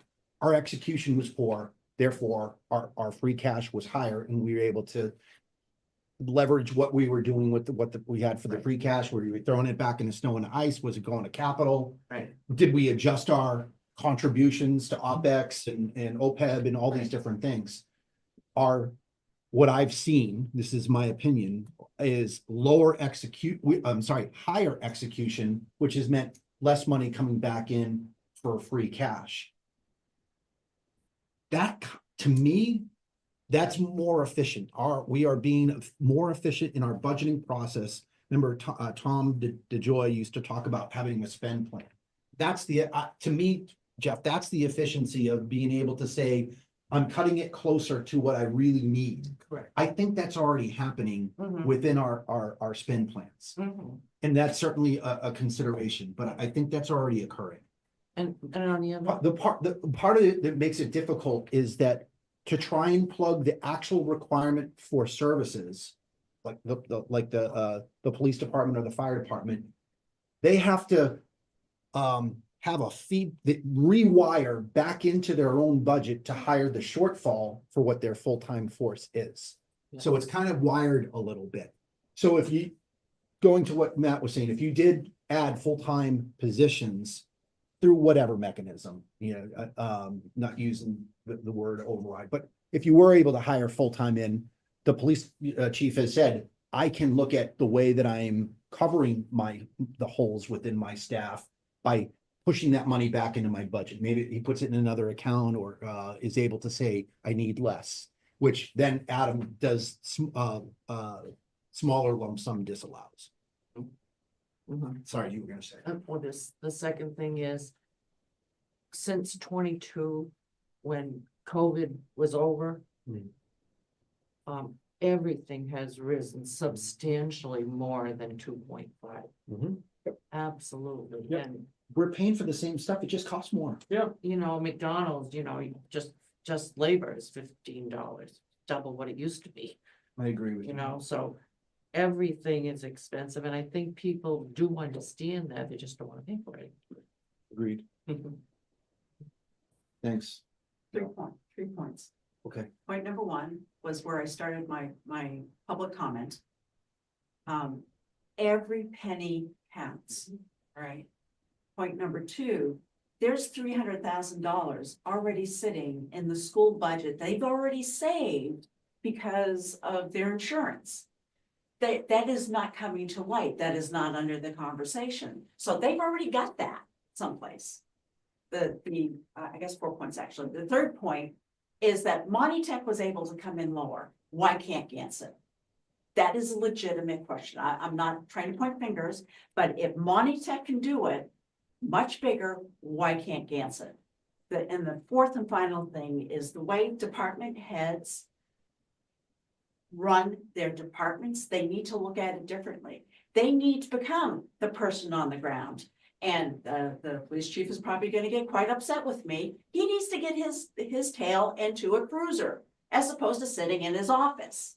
So, because that is how he gets more manpower, is he has to be in there. He needs to be the servant leader. And I apologize for pointing you out. That just happens to be my ready example. There are other department heads that should be doing the same sort of thing. You know, I have to cover for people.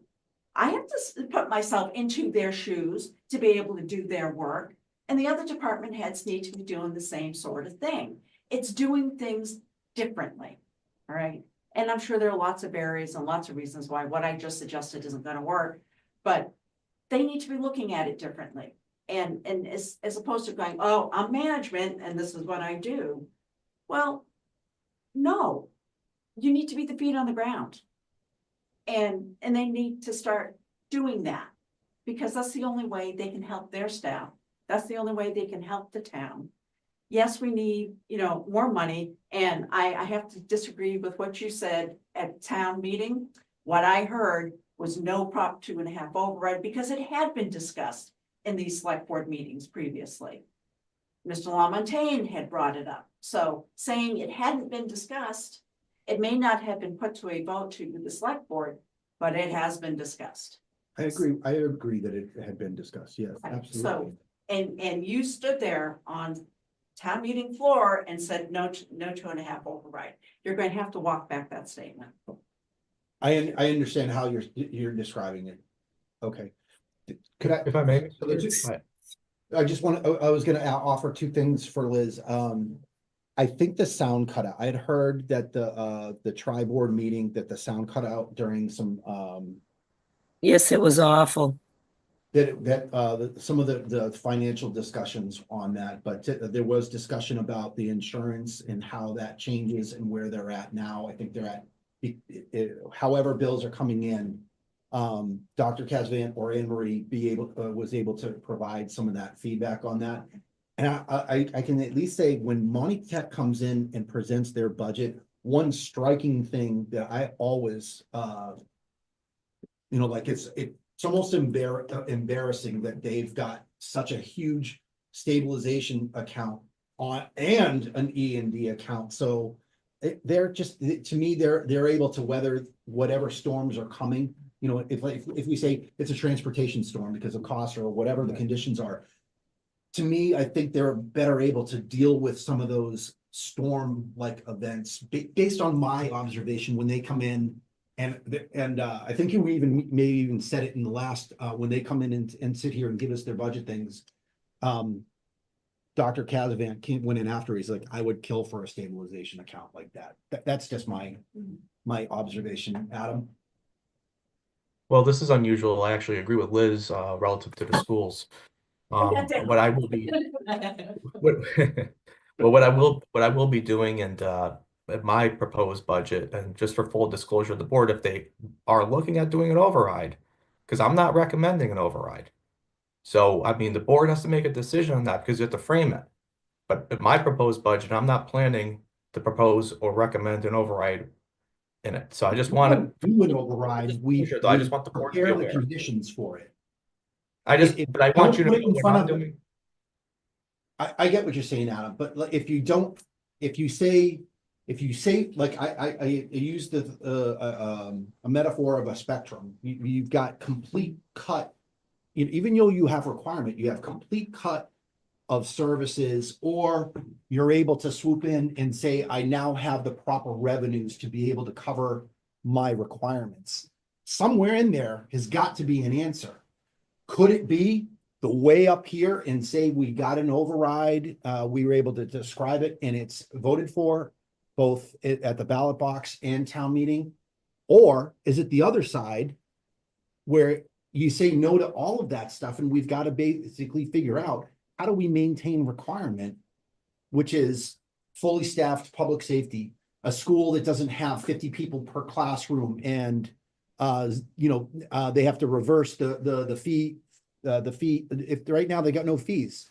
Like Gardner had the same thing happen, and all of a sudden they're like, oh, we have to charge $400 a head for whatever sport or something. That's, we got to be able to show that, to say, I'm not advocating either way. If you want everything, this is how you get to it. At some point. Advisory committee, I'm sorry, go ahead. Well, I'm just, at some point, maybe we could go over my findings and we could talk again. Okay, good. It's just because I've been looking through things, and let's put it this way, the town's sharing the pain. Agreed. Is Phillipston paying their fair share? Or is this only? We're Templeton's? working on that. That's part of what we've got to be able to create. We're running up to being able to working Address on that, yeah. It's you try and describe that you're trying to set the conditions and do the work that you're able to say, okay, we're not ready for prime time. Yeah, Mr. Chair. Just something on free cash. There are, and this is, you can find this in the Association of Town Finance Committee handbook that is under the advisory committee on the town website. You can find it in DOR, DLS website information. On free cash, how do you, create free cash, and how do you meet a goal or set a goal, whatever? One of the ways, and I believe, this is my opinion from looking at it, from watching it. One of the ways that you can do that is you can build free cash into your budget. That is, you look at the documents, you look at the history. I'm making all these numbers up. $2.5 million for your health insurance for town. You put 2.8 million in there.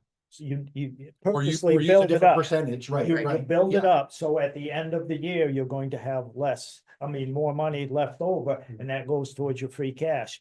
And I believe, this is my opinion, I believe that was kind of Carter Terenzini's approach when he initially got here, Yes. because if you look at the amount of money that was left over at the end of the year from health insurance and benefits, the first year he was here, it was like 300 and something, because I was on the advisory committee, and we exactly questioned that. And I went in and I talked with him, and we had back and forth on things. And then the following year, there was a little bit less left over and a little bit less, but that's how I believe we started off with that 1.6, 1.7 million of free cash. And some of the departments, we had capital 600, 800,000. Again, my personal opinion is Carter was using that built-in free cash in the budget to catch up on a lot of these things that the town had been behind in for a long time. A lot of trucks, equipment and things, just old, and it always went for a debt exclusion, which always passes at town meeting, but failed many times at the election. So that's one way to build free cash. And as far as the better execution of the budget, okay, so if free cash went down to 600 and something thousand, that was good budget execution. The following year, when it went up to 800 and something thousand, is that bad budget execution? That's a confusing message to me. It's the way you get free cash is it's unexpected revenue, which can be underestimating or being really, really conservative on things such as local receipts and leftover unexpended appropriations. And so I just wanted to clarify that the free cash goes up and down, but there's several ways to generate it. And as far as good budget execution and poor, but I just don't like that, because if you say free cash goes down, that's good budget execution. If it goes up, what is that? Bad budget execution? No, it's a balance. I thought you were, I agree, like Carter was definitely using those I, tools and. my personal opinion, that's what he was doing. I don't want Right. to put words in his mouth. And, but- are you trying to do 100% budget execution, like on the federal side, that's what you're always trying to, because that's the money that you're going out to appropriate, but you're also doing it for a very finite purpose. There's got to be like a DLS, here's the happy medium. This, like, if you're at 88% budget execution, I don't know, but I do know based on what I've seen in that block of prior to 2020, going into 2020, that's what I saw that was corresponding to our lower free cash amounts. Maybe planning wise, then you wind up saying, a 90% budget execution is better than 100 or better than 80. I don't know. That's my observation. If you go way back, looking at the history of free cash of the town, it doesn't matter. Before 2014 or I'll when take a Patty look. got here Yeah. was like an average, probably 750,000 or so. So it hasn't fluctuated Yeah. that much. There was a few years where it was like 1.6, but you get 800,000, that's what it was way back then. It's the thing that used to get us in trouble or wasn't really, it's legal, but it's not smart or recommended, is using free cash to balance the budget. It's just not good. So, thank you, Mr. Chair. Yes. Any final thoughts before we move on? All right. You know what? It's not a complete thought, but MMA released a new municipal finance 101 this year that made more sense to me than all the ones they released in the past. Is that the one with And Sean it Cronin? made it clear, I have to listen to it again too and take notes, because it made it clear that we should all know how to forecast.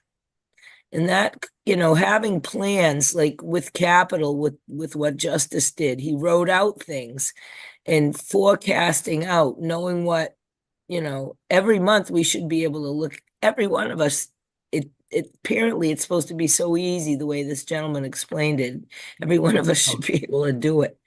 And that would help us and help give the residents a notice, because what Tim was saying in the beginning, about Mr. Pohl or Sandy, is that the residents knew what to expect from their leaders coming down the pike and could prepare for it. So even if you do want to try your Prop 2.5, maybe give them a year. Maybe say not this year, but maybe say we're next year or the year, the following year. And this is what we're going to do with the money. And give people a notice. Let them prepare for it. Thanks. It's Sean Cronin. I watched the same one. I know Yeah, that it was good. he does a great job. Yeah. All right, ready to move on? I'm fine. All right, thanks, everyone. We will continue, obviously, I'm gonna try and keep this on there so we can continue the discussion. Obviously, we're tracking March 13th for the budget books to us from the TA's update. All right, folks, that finishes new business. We're moving to old business. We've got 3 items. First item is a second look at potential action related to the EDC. Not EDIC, but EDC. And in your packets, you've got the charge and composition for the Economic Development Committee. You've had time to look at it. If you have any changes, or I can tell you that I saw that Steve, if you activated the EDC, Steve, Glenn, and Vicky did say that they would go back on. So that gives you at least the 3 of the 5 based on the chart and composition. I had also said it. Oh, you did? I did not know. Well, there's 4. Oh, thank you. Okay. Okay. So, Sorry.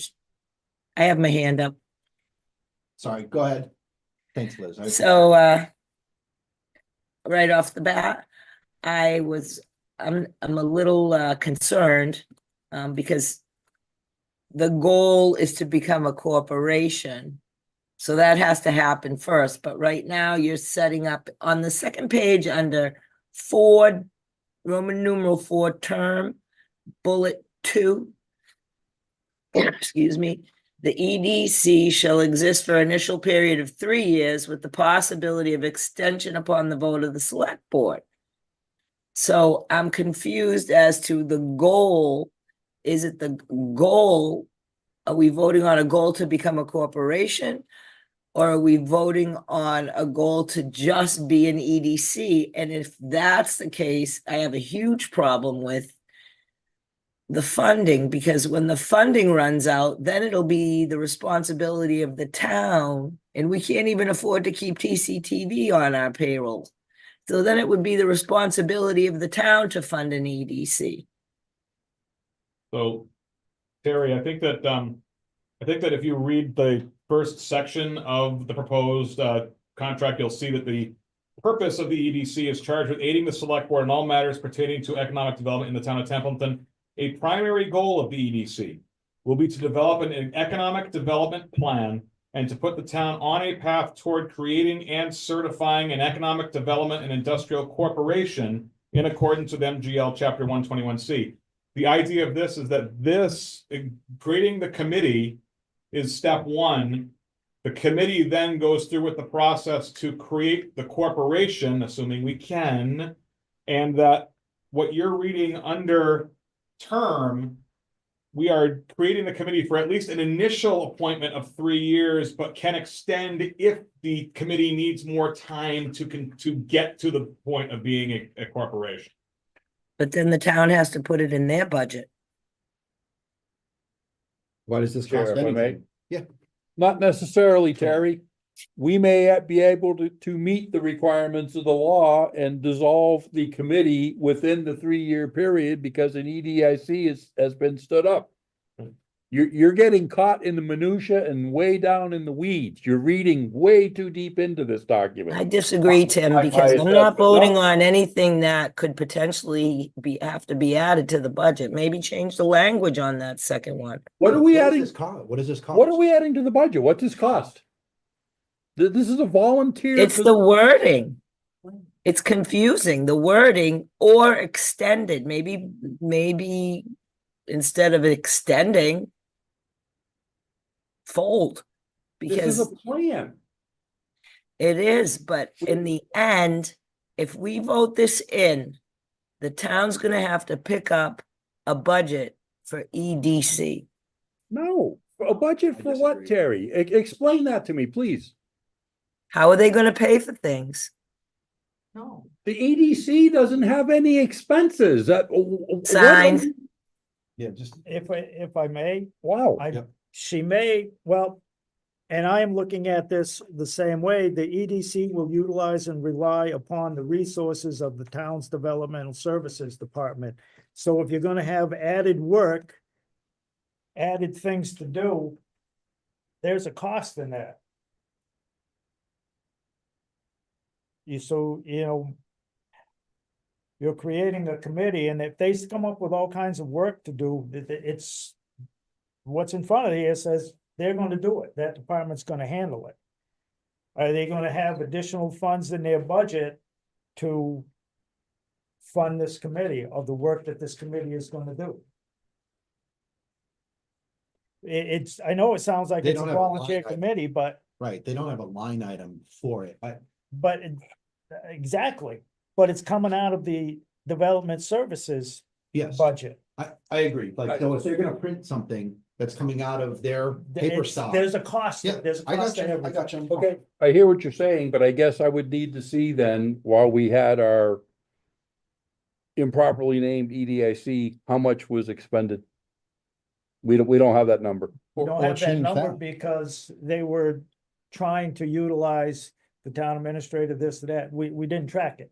But there is a cost to it, and I see Terry's concern about that cost. Okay. And right now, we have $200,000, but when that's all gone, That's apples and oranges to me. That is for economic development, that is not to fund the workings of this committee. Right. Correct. It's Again, but there is a cost, there would be there can be a cost to it, because why else would you say it's gonna be under the development services? That money goes away next June anyway, Yes, it does. so. The EDC's at least got something to start with, to be able to say, let's pick up some momentum. I think, Matt just read it, to put the town on a path towards creating, you're creating the conditions for it.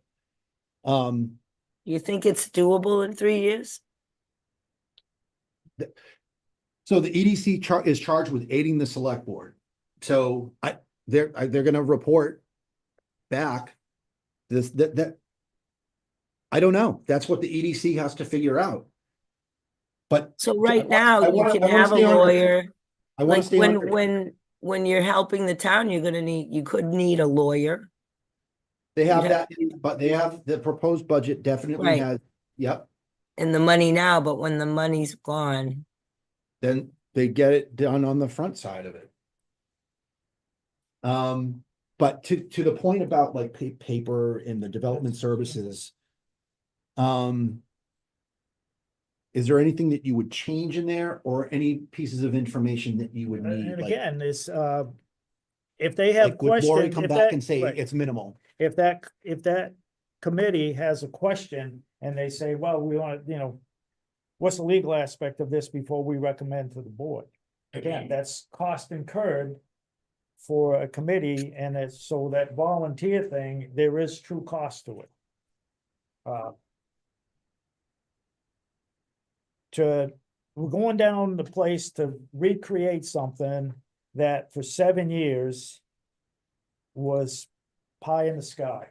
It didn't do a dang thing for this town, not one thing. It didn't move the needle, not one bit.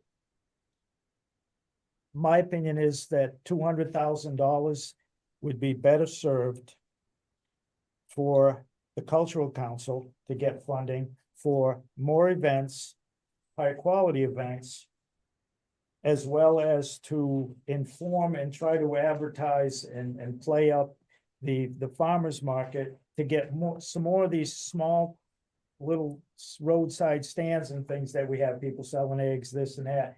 If we could get them Yeah, to come to a that. sign is part of what the plan is. And if you look on the Board of Assessors page, you will find that there are, I might not have gotten them all, but I counted 102 properties owned by the town of Templeton. There, 4 of them is town of Templeton Light Department, so there are some that are municipal buildings. But many of those properties are not town buildings, they're just properties that the town has acquired over the years. I think that some of that $200,000, this board would hire a real estate consultant to analyze those properties, what can be used for what, and get them out for bid, for sale, to get that property on the tax rolls before we go down this path of this committee, that I just don't see moving the needle at all. That's a lot of properties on town Templeton. You go there, Board of Assessors, properties by owner, and the only one that owns more property is the Templeton Fish and Game Club. It is. Do you want the select board to do that, or do you want it That to would be, ADC? that would be the charge of the, financial and, management of the town, but again, You can put whatever you want into this. If you think that you but don't I need think a that's committee to more do of a that. better use of that $200,000 for economic development, rather than spending it on a plan and spending it on a sign. It's like people who want to get on that committee and then get their hands on some of that money to benefit their entity. And that's not economic development. That's not benefiting this town. Getting properties out there and back on the tax rolls would be more beneficial. When you look at it's 93% of real estate taxes is from residentials. And on the flip side of what you're talking about budget and so forth, it's more realistic budgets, but you know, we have a lot of money on the special articles that are department budgets, you know, and it doesn't get presented that way, but I mean, that's a lot of land that the town owns that's just been sitting there for years. And we're not collecting any taxes, or any revenue from it. We At can all. write that into it. My question is, do you want to do that from the select board? Ask someone else that's already an entity, or do you want a committee to be able to handle these I'd things? rather have the select board do it, because it would just Okay. be our duty, and it doesn't. The 200,000, if that's in our charge right now, then You're saying put an economic development entity on the shelf. A plan for yes, it. because I haven't seen it do anything for this town in over 7 years.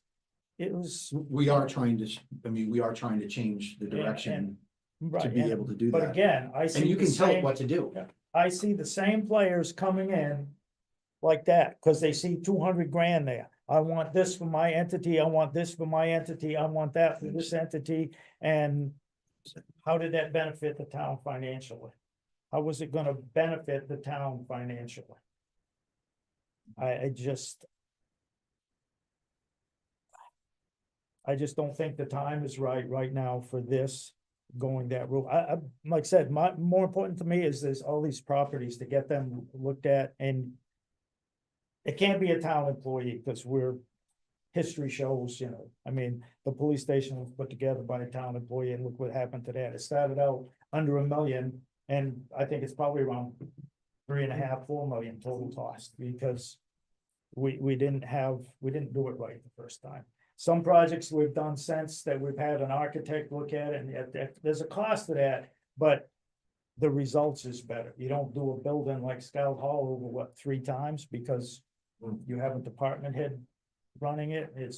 We need a real estate analyst to look over these properties and figure out this is residential stuff, could be, you know. I get what you're saying. The Right, task right. list should be managed by, you're saying not this, but the task list for economic development earmark should be coming from the select board. Anyone else? That's my thought. Okay, thank you.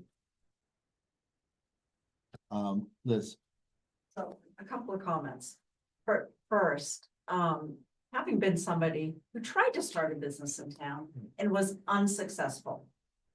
Reason being is because the town did not set things up to being able to make a small company successful in the town. All right. And so far, you know, Jeff, you said, oh, in the past 7 years, it hasn't done this. Well, in the past 7 years, the select board hasn't done it either, right? Has not taken on that activity to bring in economic development, bring in companies, do the things to make things easy for people to come into it. If the select board had, and I'm being very generic here, I'm not pointing fingers at anybody, right? Had done their job, we wouldn't have the problem we have with the potential, you know, plastics thing, right? It's those kinds of things. You need somebody, whether you put it in as a committee, as something else, somebody needs to have that front and center as far as their job to bring in companies. Every time a company tries to come into this town, all they get is pushback from one committee, one, you know, it's different ones depending upon the situation, but it's not working today. And Jeff, your suggestion is more of the same, quite frankly. You know, you see it as people trying to grab money. I, for one, I'm not trying to grab any money. I wasn't trying to grab money when I was on whatever it was, nor am I trying to grab money for whatever it potentially could be. I want companies coming into this town. And the part of the plan, the discussion for the plan, is to actually have somebody say, this is what the townspeople want. Looking at all of those properties, saying, you've got these, this is what can be done with them. This is how, making recommendations on how to change the where people can build things and what can be where. Zoning. Zoning, thank you, for zoning, all right? What we've been doing in this town is not working. Why can't we bring in somebody to give us the recommendations, to make something work, to help us have something work? And, you know, the 200,000 should be used for something that moves the ball forward, right? And part of it is the support, part of it is the education. I'm sorry, it's like, I got a farm. I looked at the stuff for the Thursday afternoons, you know, farmer's market, right? That's not viable. It realistically, given everybody else in town, I'm sorry, it's an awesome idea. It's not viable, given everything else. So Jeff, I completely disagree with what you're saying. Completely. You know, I don't think what you've been doing is right, and more of the same, I don't think is going to get you a better outcome. So thank you. Thank you, Liz. Further discussion? Well, actually, I say further discussion, well, that's all we're doing. No motion been made. So part of the plan would be, so, could you let, if Steve has anything to say about his digital signage plan? If he wants to speak to it. No. Not It's top- just that not it's topical. gotta be sustainable. The whole thing has to be sustainable after the $200,000 dries up. And it potentially could, but we don't know. That 200,000 came out of ARPA. It was the state's ARPA, and they obligated it in the special acts of 2022. Yep. Yes. Yes. So there's no more ARPA money, but again, the way this is written, the EDC becomes an arm of the select board to do economic development activities. And the part that you had brought up was to say there's a cost to it. That $200,000 isn't a cost. You're not going to try and budget meet the same type of money, at least for right now, especially this budget year. However, your point about the in-kind style costs, I did take a note to find out from development services what that impact would be. If people want to have a vote tonight, that's fine. If we want more if we want it to get put on the shelf, like Jeff had alluded to say, no, we want the select board to be able to handle some of these questions of economic development. And we heard Liz talk to that. We can do that, but I can go back to development services and ask to say, is that significant a cost, or is it negligible to their budget? We've got a lot, we have many different options, but we should move forward with it. And these are ARPA funds. The money that was earmarked to the town of Templeton, it could be allocated, spent however the select board's plan that we signed with them. Correct. Right, and you can make amendments to that, but it was earmarked to the town of Templeton for economic development. If you have an economic development committee, then there is at least some thought process to say, great, we have a committee that's able to help us to be able to say, it should go here, it should go here. The same way the select board said, here is our ARPA plan to be able to do all of these different things in a timely manner. The discussion we're having is whether the select board should be in charge of that, or should, with a better charge than what we had before, with more oversight from the select board, that you've got an economic development committee. I might add that many communities use that. There are not many EDICs out there. They're hard to be able to make. So that's the discussion out there. So, Mr. Chair, can I just ask you a question?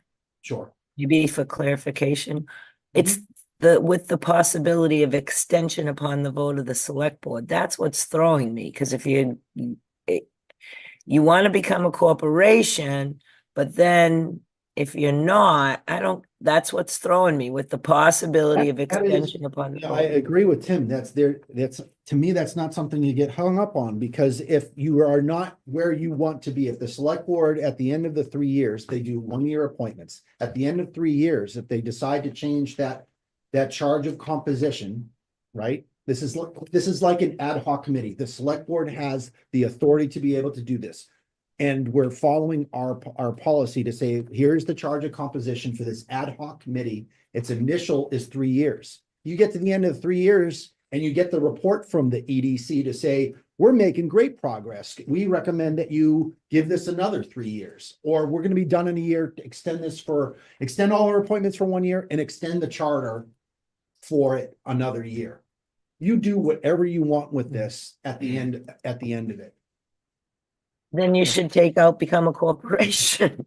Well, It's just not, Sure. I'm done. It's just not making sense to me, because So- either so you're gonna basically become a putting- corporation or you're gonna stay a committee. Mr. Chair. Yes. If I may. Mhm. Terry, I absolutely disagree with saying take out, become a corporation. It's creating the Let- conditions. Let's aim for the moon, shoot for the stars, and if we land in the clouds, we're in a great position. In 21 months, this committee may have met all the requirements, cleared all the hurdles, checked all the boxes, and lo and behold, we stand up in EDIC. They are well within the 3 years. Prove me that it can't happen, and you can't do that. That's not what I'm up against. That's not what I'm saying, Tim. It's a conflict. Go ahead. And I'd also like to make the point here as well, is that on the other end of the spectrum, it is entirely possible that the EDC goes through their work and they come up with a report that says we cannot become a corporation, at which case, at the end of the 3 years, the committee is dissolved, and that's the end of it. Or we continue the committee. Or we continue the committee as, right. To do the work of the select. Right, but at the end of the day, From an at the end of the day, it's just saying that there is the possibility of extension as opposed to, you know, it gives us the opportunity to make a decision at that point, is really what it does. Okay, and unless we give this a opportunity to actually do the work, which is really what this is about. This is about chartering this so that we can give whoever is appointed to this committee the opportunity to do that work. We don't know where it's going to end up. And I mean, I'll be perfectly honest with you. It's like, we as a select board have enough that we are trying to deal with in this town, that do any of us have any more bandwidth to be able to do this work is the other question. Yeah, and that's why creating this gives people who potentially do have the time to be able to do this work on our behalf. That's very good Whatever logic. whatever the outcome be at that point. Now, that's good logic. That's good logic. I appreciate that, Matthew. And the other thing is, I appreciate the fact that it would be reporting to the select board, so it would be like an arm of the select board. So there's some good to it. It's just the language was the language. Yeah, and they provide the updates within its quarterly briefings to the select board. I move that I make a motion that we move the question. So seconded. Any discussion on just Not that we have a question to move really, because we don't have a well, motion it's either yet. it's either make a motion or I can go back and do a small amount of research. I'll give it one more pass on old business, but it's gonna die a death if we don't actually move on it. So either make a motion or I'll put it on one more time with a clarification on the impact to development services. Mr. Chair, Yes. I move that we table this to a future meeting. And that'll give you some time to make another pass over, make some tweaks and adjustments and represent it to the board Second. for discussion. There's Terry's second. Any discussion? Hearing none on the motion to table EDC to research what Tim said. How do you vote, Tim? Yes. Jeff? Yes. Matt? for the sole reason that I believe this is ready to go now. Yes or no? No. Terry, Yes, I vote yes. Chelsea got the vote 4-1, and that passes 2043. Next item. Matt, you're up. Action related to proposed bylaw changes for ATM 2025. Because the last thing you people want to hear is me talking anymore tonight after that one motion. You have a lovely speaking voice. Yeah, go ahead. So, I'm gonna try to be as brief with this as humanly possible.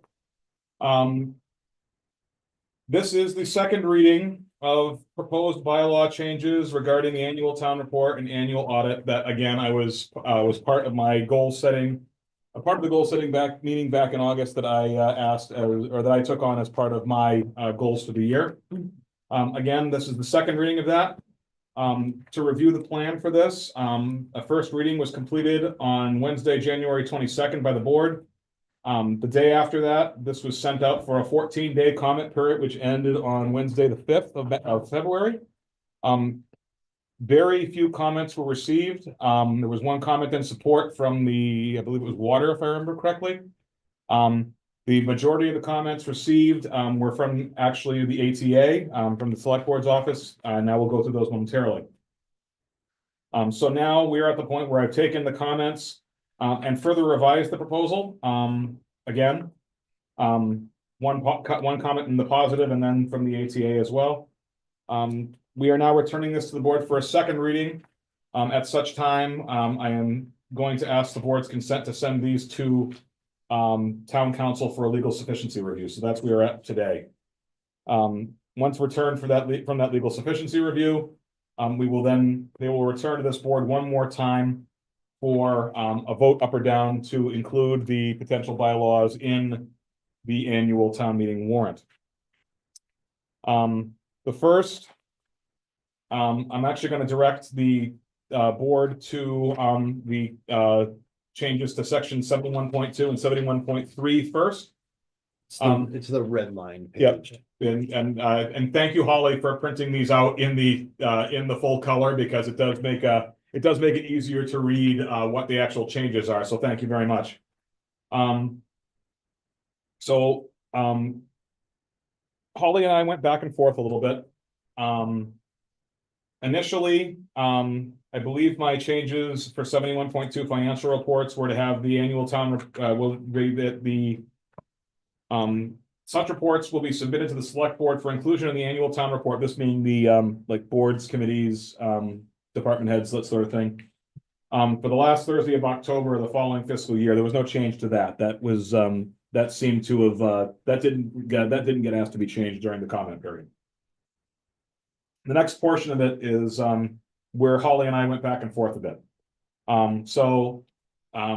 The annual town audit shall be published in the annual town report if it is made available by the auditing form. What you see there is on or before the last Thursday of February of the following fiscal year. I believe my original proposal was January. Holly countered back, said that it should be, just want to make sure I get the right thing here. She countered back, I believe, for the last business day of March. Yep. I proposed something in the middle in that respect. And so then she countered back. She countered back with, hang on. Melanie concurred with that. Yeah, Melanie, so yeah, and I saw that email as well. Where was that? Don't worry about it. Yeah, anyways.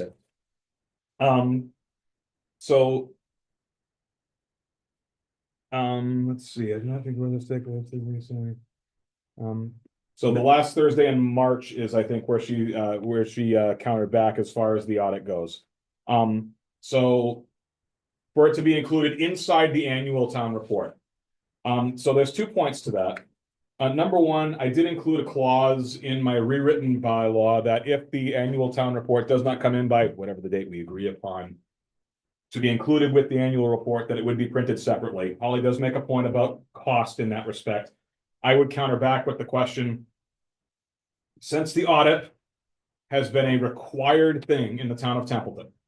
How many times has it come back before, in my case, the last Thursday in February? At least 3 times. Okay, thank you, Jeff. I appreciate the, There's been fiscal 19 was presented in November of 2019. whoa. Yes, it was quick. Okay. Several in January, Yep. before the January 31st deadline. So it has been done. So I don't know why or understand, or it's puzzling that all of a sudden, the water department is the holdup when in previous years they And, were ready. but I also, didn't you also say that this year's audit is ready? Mike, did you say that earlier today? They completed it. It's completed, Right. We haven't been. but Right. still, it's completed on, We knew. another report's still gotta be written, that's fine, but We it's said that in completed the last on. meeting. Yeah, so the audit's completed, they're writing the report. Okay, so thank you, I appreciate the fact that you are basically the town of Templeton's encyclopedia, thank you. So you say 3 times since it's been required-ish, 3 or 4, but at least 3 times it has been done. it's been done before, Or January 31st. okay. How about, how many times has it been after the last Thursday in February? So let's just say after the end of February. I want to say, I think there's 1 in March and 2 in early April. Oh, wow. So it's kind of been here, there. It's all over the place. Around the place. And so to the point of early April, if we don't get that audit back until early April, I mean, the likelihood is it's probably not getting it's not getting printed in the annual report anyways, because by that point, the annual report's done. The March one, okay. So the other notes that Holly had in this was, and I thought these made very good common sense. Otherwise, the annual town audit will be published separately as an addendum to the annual town report as soon as it is made available by the auditing firm, to be made available electronically on the official town website, and physical copies will be made available for distribution at town hall and the select board's office as soon as it is printed, and thereafter for distribution at the annual town meeting if there are still physical copies left pending budgetary restrictions. And the reason that last comment is there is the comment was that in previous years, they have sent the annual report out for a printing of X. I believe 300 was the number that you usually send out. Holly? That's what she said last. That was the original one, but it's been about 250 that we can afford with our budget because the cost has gone up. And you've also said that you print it for 250, but at the end of the day, you probably distribute 100-ish and about 150 find their way to the trash eventually, right? Correct. This last year I had 150 printed and we still have more than 50 left. Okay, so what that clause is just so that basically we can do one printing. And if, God forbid, we run out on the one printing, we don't have to resend it out for reprinting at that point. It's still available on the town website. Okay. So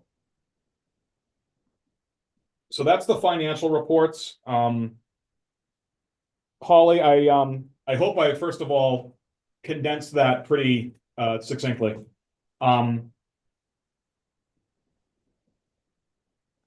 So where do we go? Yeah, I think you got it overall. Okay.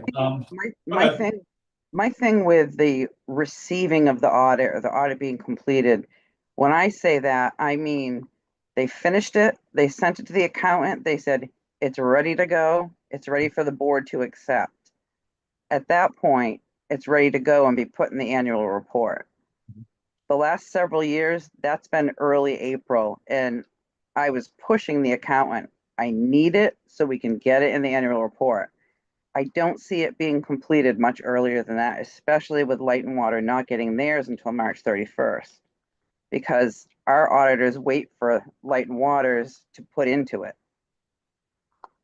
So I just feel like moving these dates forward is setting us up for failure, and we're going to have to print those separately.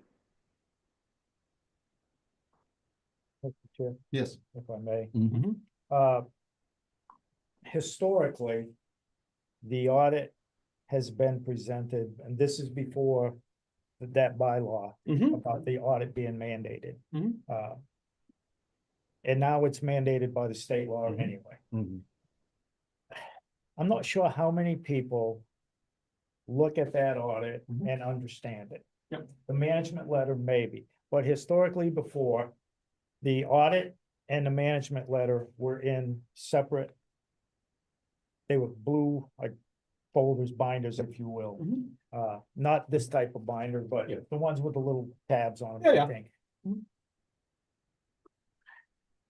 I think my personal feeling is, don't mandate the audit be in the annual town report. You already have the accountant's report in there. And And the financials from the light part of the law is mandated by state law. But I think it's redundant, putting it in the annual town report. I don't know how many people, if any, really understand all of the audit. I don't understand all of that financial stuff, and if anything I want, I gotta look it up or I can ask. I can double check it different ways. It would reduce the size of the annual town report, which should reduce the cost of the annual town report. And we could get the annual town report done in a timely manner, available for the residents, and have the audit separate. Just my feeling, I don't believe it needs to be in the annual town report. The original purpose of this was after the 12 and the 14, fiasco. That's why it got in town meeting floor as a petition, because we want an audit and we want it in the annual town report. Now it's mandated by law. I don't believe it needs to be in the annual town report, my personal opinion. Mr. Chair, can I piggyback on Mr. Bennett's comments? Of course. Okay, thank you for bringing that up, Jeff, because I did do some research on what the state law says needs to be included in the annual town report. There is nothing in the state law that says that the annual, the audit, that the annual audit must be included in the town report. The state law says that the accountant must provide a tabulated report of the town's finances. A tabulated report of the town's finances could be the Vadar report from the end of from the last day of the fiscal year, plus our special articles of listing and that sort of stuff altogether. That would qualify under the state law. Okay, and you're absolutely right. If we were to pull the audit completely out of it, and again, the accountant has to put those tabulated reports into the town report anyways, they're there.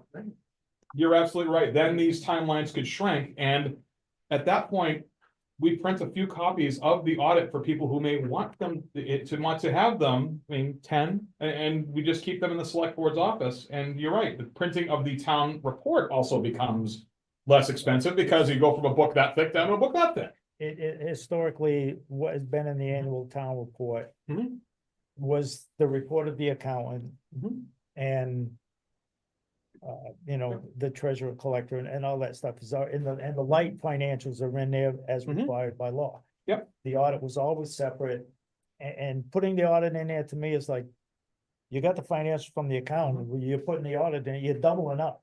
Yep. For no real good reason. That's fair. So, That's a So- great, yeah. amended the bylaw that. Get rid of it. And Holly, if you don't mind. Go ahead. Holly, I'd like to, please, whatever you were just gonna say, because I know that Jeff was finishing and you were on your way. I think that's a great idea. Thank you, Jeff. Yes. That audit holds us up every year. And, the report is ready to go, and then we have to wait for the audit. So with your original dates, without the audit in there, that would work. And would you be of support of that if we just excluded the audit completely? Yes, definitely. Then, like Jeff said, it would reduce the size of it, the cost of it, and we could just print a small amount of the separate audit. That would be perfect. Okay. Tim, do I- you have any? I do. Go for it. Mr. Chair, just another comment. Okay, so I've heard now multiple times, one of our challenges is the audit is delayed from light and water. Light and water is a department of the town. Why can we not adjust the date they have it done? And accelerate their due date? So I think part of that problem is that they specifically are not on the same fiscal calendar that every other town department is. Every other town department, other than light and water, is on what the municipal fiscal calendar is, which is July 1 to June 30th. Okay, light and water is on a calendar year, January 1 to December 31. So their fiscal year literally just ended 42 days ago. Our fiscal year ended 183 plus 42 days ago. They ended it back in July. So literally their fiscal year just ended. They have to go up for their audit. And whereas our audit as a town, minus that point, could have been done months ago because our fiscal year ended months ago. And so where Tim, I think, is going with this is why is light and water not on the same fiscal calendar as the rest of the town? And should we consider potentially changing that? I don't know what that would go in. I don't know what would go into that, obviously, but I feel like that's where you're heading with that. It's just a question, and even if they stick to the calendar year, by September, October, you have a pretty good idea where you're at. If you haven't already started to propose this and build it out, okay, you have another 30, 60, maybe 90 days. This late into the game, you should already have to close out for a December 31st date. So in my mind, the wait till the end of March, it doesn't make sense. It just doesn't make sense. So you are also, it sounds like you would also advocate going back to the timelines that I proposed originally a little bit, then back it up. Yes. Yes. I think I originally proposed February, end of February. And if we pull our audit out of the entire situation, that's doable. Yep. Do you have what we need to do a red line to go to legal? Oh, God, yeah. I believe that what I hear here is consensus in that we should just disconnect the audit from the town report completely. And that I can go back to my originally proposed timelines of, it would be, so for 71.2, it would be the annual town, oh, so just pull it out. I don't, actually, that entire segment, just yank it. Yeah. And that for the annual report, it would be, it shall be the duty of the board to publish the annual report to be made to the residents electronically on the official town website on the last Thursday of February. No, we want to, I'm sorry. Last Thursday of March. You okay with that, Holly? Because that gives you a little, that still gives everyone time 2 months or a month and a half to read the thing. But it gives you a little time to make sure it gets printed. And again, I'm going to yank the audit requirement out. Okay, yep. Is that tolerable for you? Yeah, the last Thursday of March would be better. Give us a little more. I can live with that because that's still a full month ahead of what the old deadlines were, and it gives people more time to digest the information before they actually have to vote on the thing at town meeting. And again, the primary focus was not running into the situation where we did last year, where we didn't have the thing printed in time for the annual town meeting. Right. Yep. Okay, so the last Thursday of March, physical copies to be made available for distribution at town hall in the select board's office as soon as they are printed. And thereafter for distribution at annual town meeting if there are still physical copies left pending budgetary constraints. Yep. That sounds Okay. good. Good. And we were still okay with town financial reports being done by the last Thursday of October. That gives basically 4 months from the end of the fiscal year to get those. That was fine. Yep. Okay. And the annual town report, we're gonna yank. Audit. Oh, yeah. Thank you, sorry. You were checking to see if I was awake. Mistake off. I'll kick him next time, yeah. And then as far as, so the other portion of this would be, section 28.8, annual audit required, basically that is gonna be repealed. Because again, it is superseded by Mass General Law, Chapter 44, Sections 35 and 40. Yeah. That's where the requirement is from the state that all towns must have the annual audit. Yeah, it's gonna get done now because it is state law. Right, exactly. And so there's no reason for us to have that on the books. Instead of replacing the language in there that said the complete audit with recommendations shall be made available to the public as soon as it is received and shall be posted in the annual town report, we're just gonna strike it. Is that, did I pick everything off? Are we in consensus on that? I think so, yeah. Yep. In that case, making the required edits, do I have consensus to send that to the council for legal sufficiency? Yes. That's fine. Terry, I apologize. I haven't heard from you at all on this. Do you have any comments on this before I throw this off?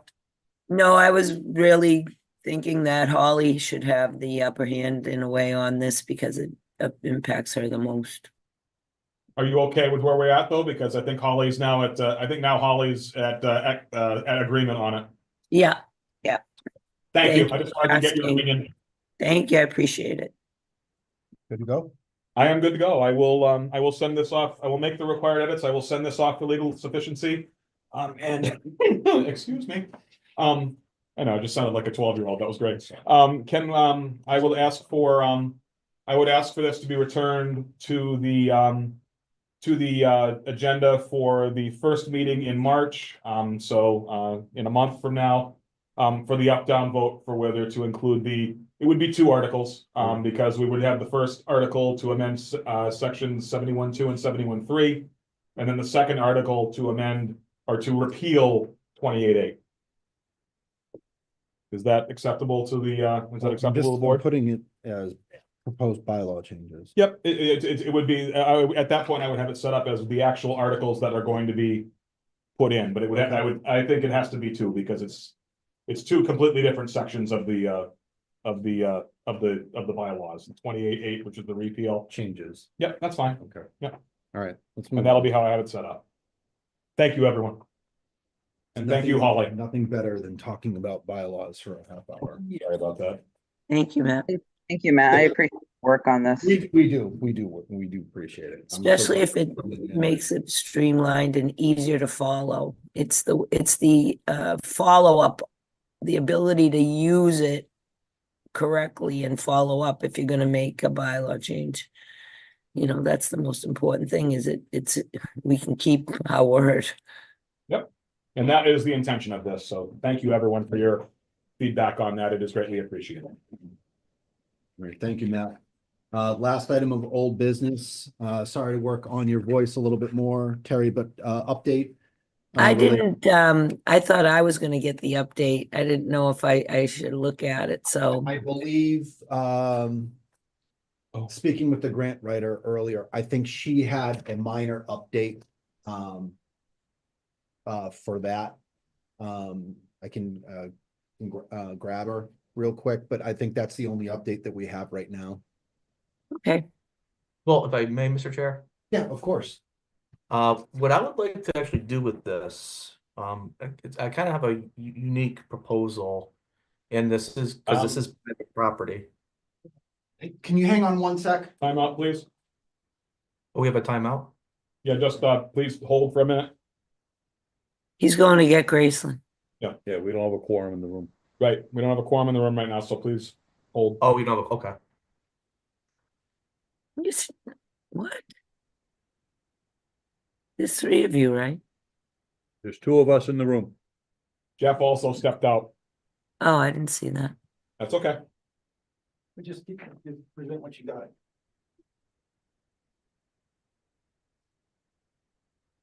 Sorry, Adam, go ahead. Now we're good. Well, how about this?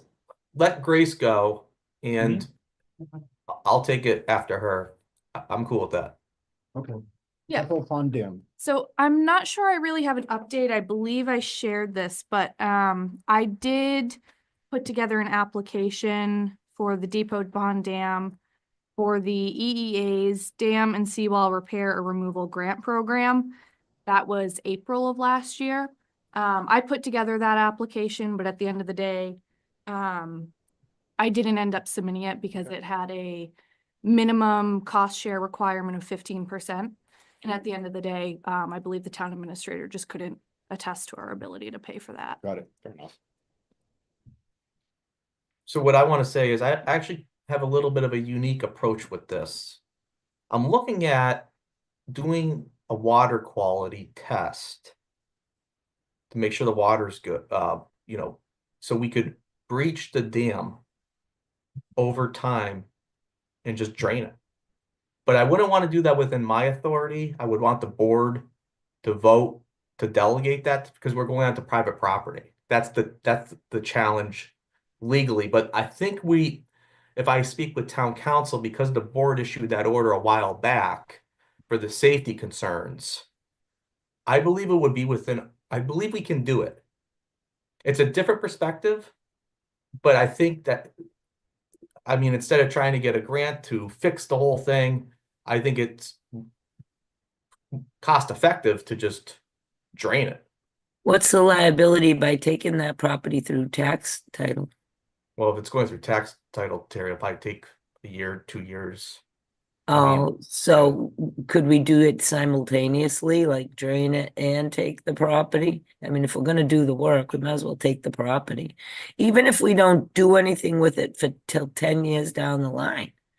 I mean, take it, drain it, but make a plan for it before, like you've got the initial plan and you're going that way, but then what's the foresight after that? If you can budget it in and have a plan for it, for taking it, even if we have to take those Gabardizea properties I think they're some of the oldest ones on our books. We should be going after them first. But even if it's something to say, okay, so we're going to take this, we know it's got issues.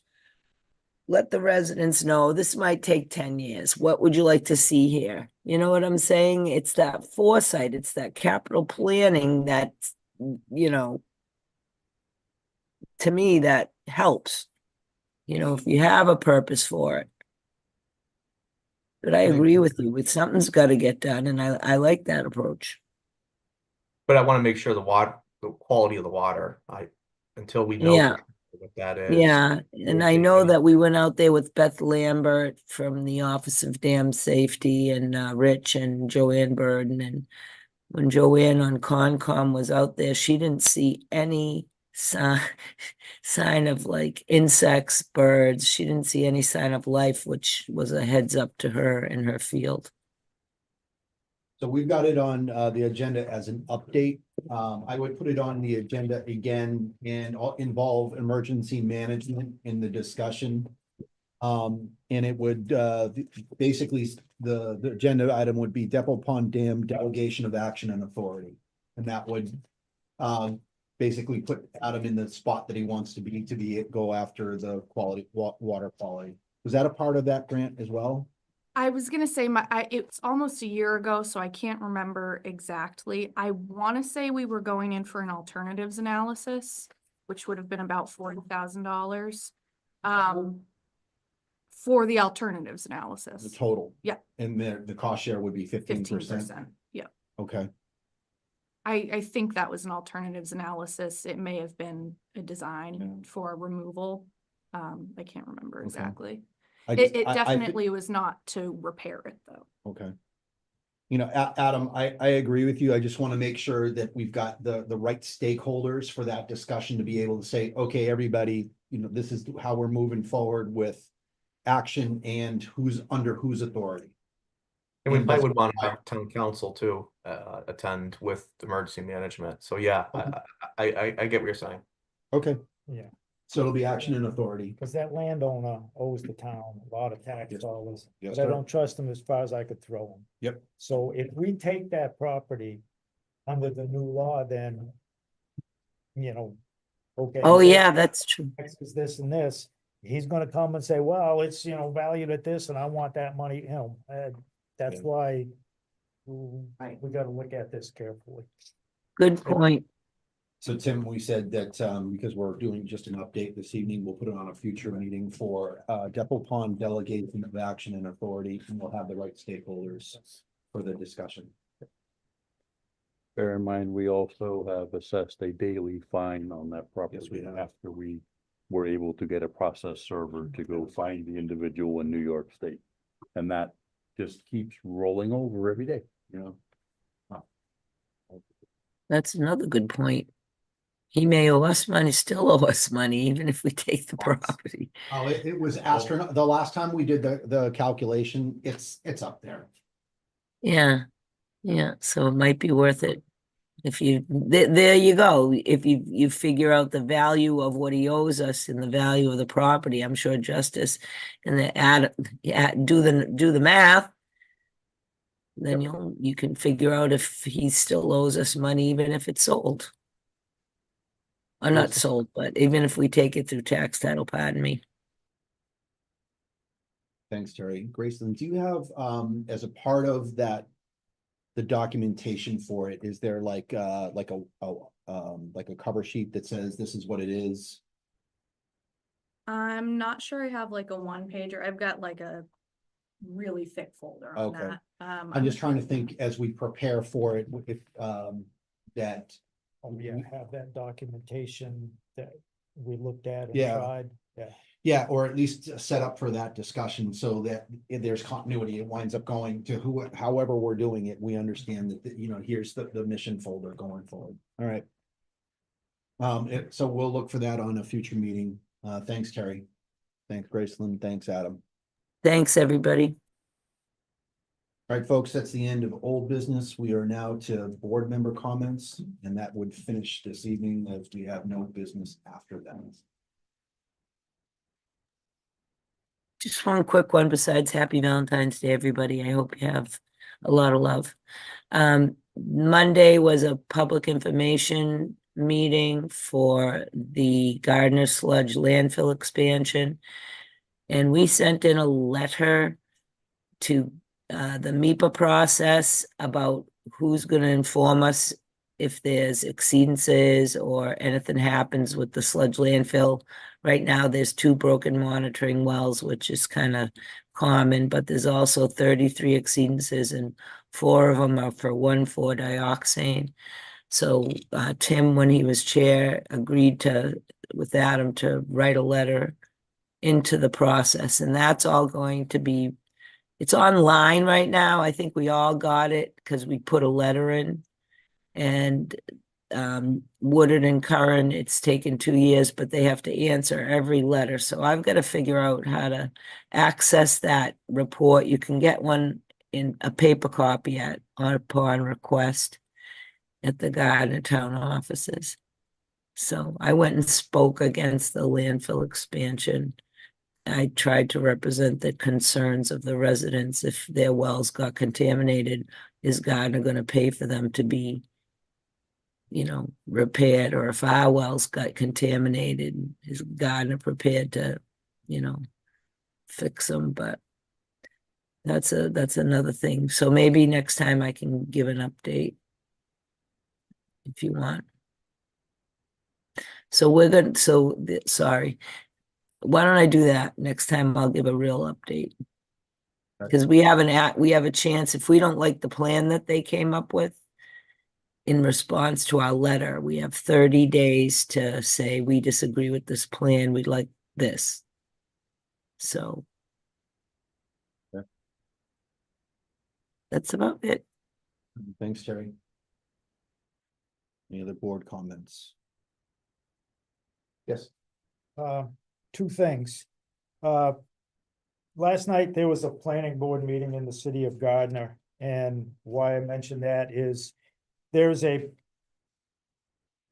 multi-home project. It's in the city of Gardner. It borders Baker Lane, and their plans right now for the road into and out of it would actually be in Templeton. It will be on the Templeton side of it.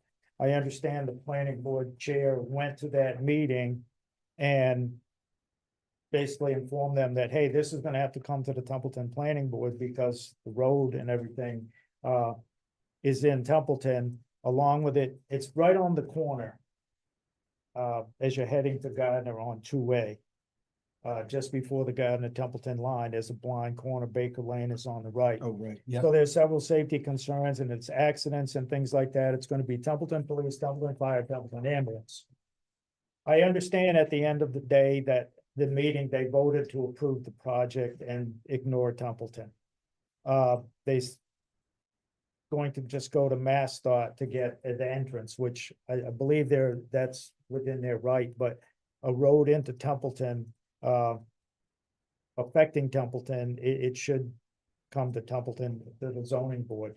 I'm going to be requesting, talk with the administrator about this, but perhaps maybe requesting an agenda for the Board of Selectmen to send a letter of inquiry or something to talk to MassDOT, Highway District 2, which Templeton is in, about us, safety concerns and the whole build out of that thing.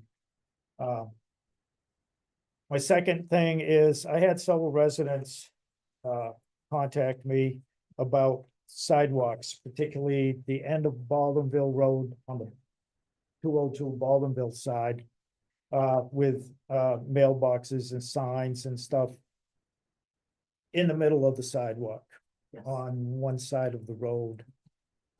There is the issue up on the Route 68 Outer River Road. That was new state construction a few years ago. Some of the poles, light poles, town-owned light poles were moved.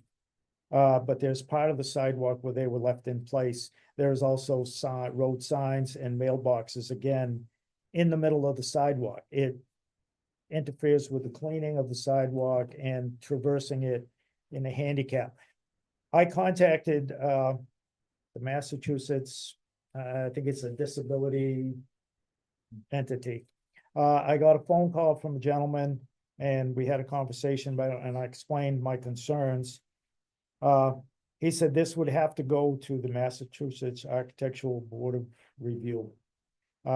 He said you wouldn't actually send your concerns to the disability entity.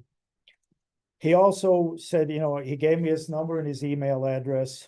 When I mentioned I was on the Board of Selectmen, he said, well, it would have to be somebody other than me because there's some caveat in there where, some state thing can't do it.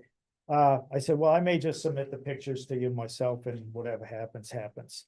But I'm gonna try to talk to somebody who's not on the board that would, be interested in doing that for this.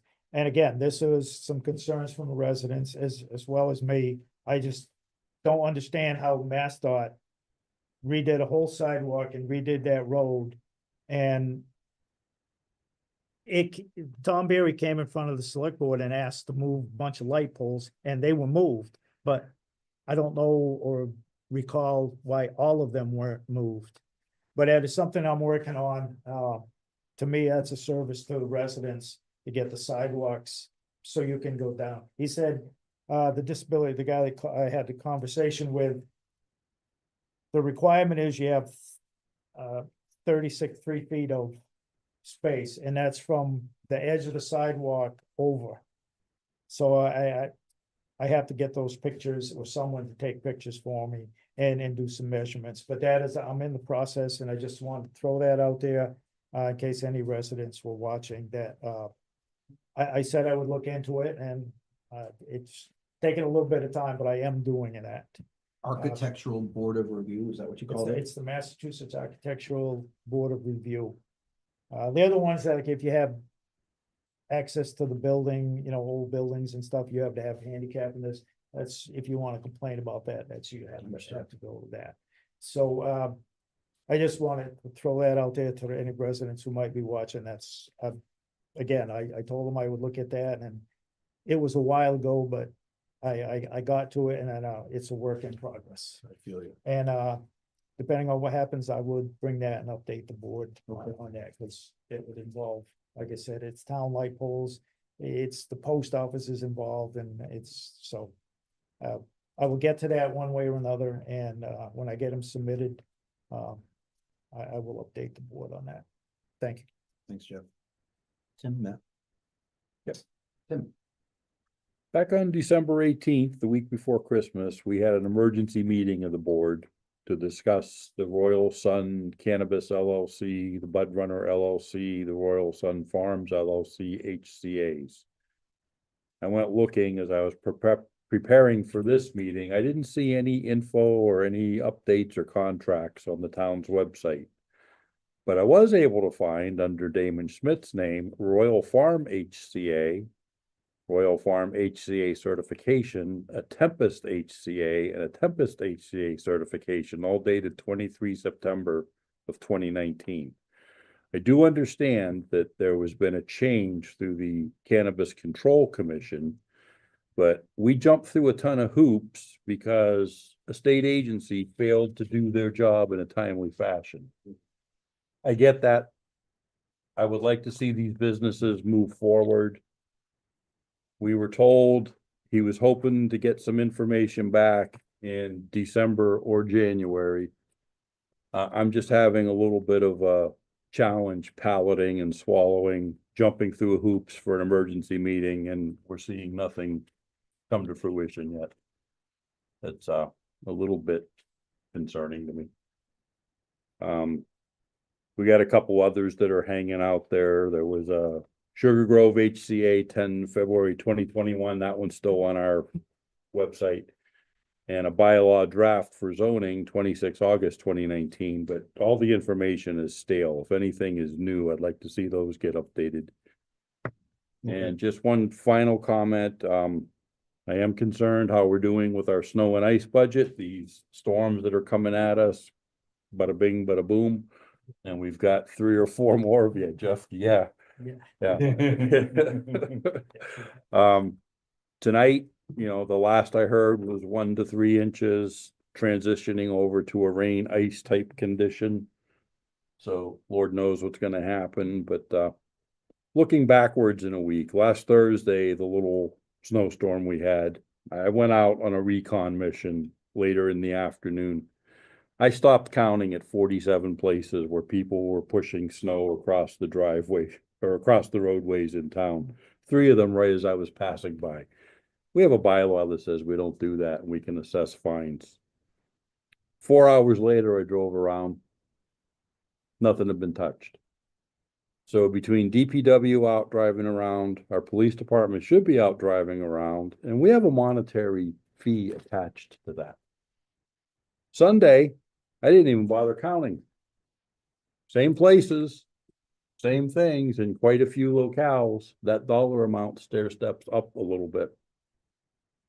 The other thing I found interesting Sunday morning, I leave the house at 8:30. I work a 10 a.m. to 4 p.m. shift out of state, and my road had barely been touched. And secondary roads in town, quite frankly, were deplorable. The state roads were nice. Funny thing, I got to the Gardner town line, went up through Gardner, Ashburnham, Ashby, on into some towns through New Hampshire. The roads were wet. New Hampshire, they were dry. We're doing it wrong. I don't know how to say it any better. We're doing it wrong. The roads were beautiful when I came home in the afternoon. And my push to all this is push the damn snow off the road. Let's use the sun. Let's melt everything. Part of our problem with all of our road decay is the freeze-thaw cycle. We don't get it off. We get the melting, then it freezes. And then that's getting down into the pavement, it's cracking it, and that's causing all the potholes. And we're not staying on top of what we have, and we're just watching it get worse and worse and worse. I don't know. Years ago, when I used to push snow, that's what we did. We pushed snow. We just didn't drive around throwing product down. But yeah, I do have concerns. How are we at with our budget? That's all I have. Two brief comments. Yep. First one is that I know that while all of our ARPA funds have been have been apportioned, I guess is the best way to put it. I would like to see a update on expenditures and timing for receiving some of the stuff that we've been put those out. So I would ask the I would ask for an agenda item on a future meeting. It doesn't have to be in 2 weeks. It could be the first meeting in March. For an update on, status of the items that we purchased with our ARPA money and where we Here's a are. As, tracking sheet. yep, and where we are as far as receipt goes and that sort of thing. Okay. Second item is that, I just simply want to thank this board and anyone who provided comments on the proposed town law, the proposed bylaw changes that I have made that we put out for second reading today. The discussion that we had today is the way this should work. We should be able to have good, constructive conversations and come to compromise that make sense for everybody. And I think that today was a great example of being able to do that. And I know that for other topics, it may be more difficult, but we can take today as an example of the way that it should work. And so I want to thank everyone for that, and it is very much appreciated. And that's all I have today, Mr. Chair. Thank you. Appreciate all the board comments this evening. I have no additional board comments. I do want to mention that our next business meeting is 26th February. There is a request for an out of cycle meeting that I'm looking to have on the 20th of February, which is a Thursday. And that, in the nature of the meeting would be probably just one item, potentially two, but just a planned one item, executive session for, rule two. Rule two is, bargaining. Adam and Holly, I'll get with you offline to set up the meeting, but, that's a request of the board. We touched upon it. It's a little bit earlier this evening. It's basically just moving forward with town of Phillipston, and so this will be a planning session. Okay, so that would I'm looking to do that on 20 Feb, or that's what I'm planning, and then our next business meeting would be 26 Feb. And at this point, we have exhausted our agenda. I would be looking for a motion to adjourn. So moved. So seconded. I have a motion and a second. Any discussion? Hearing none, we'll do a roll call vote based on Terry being remote. How do you vote for adjournment? Tim? Yes. Jeff? Yes. Matt? Yes. Terry? Yes. And I vote yes as well. We are adjourned.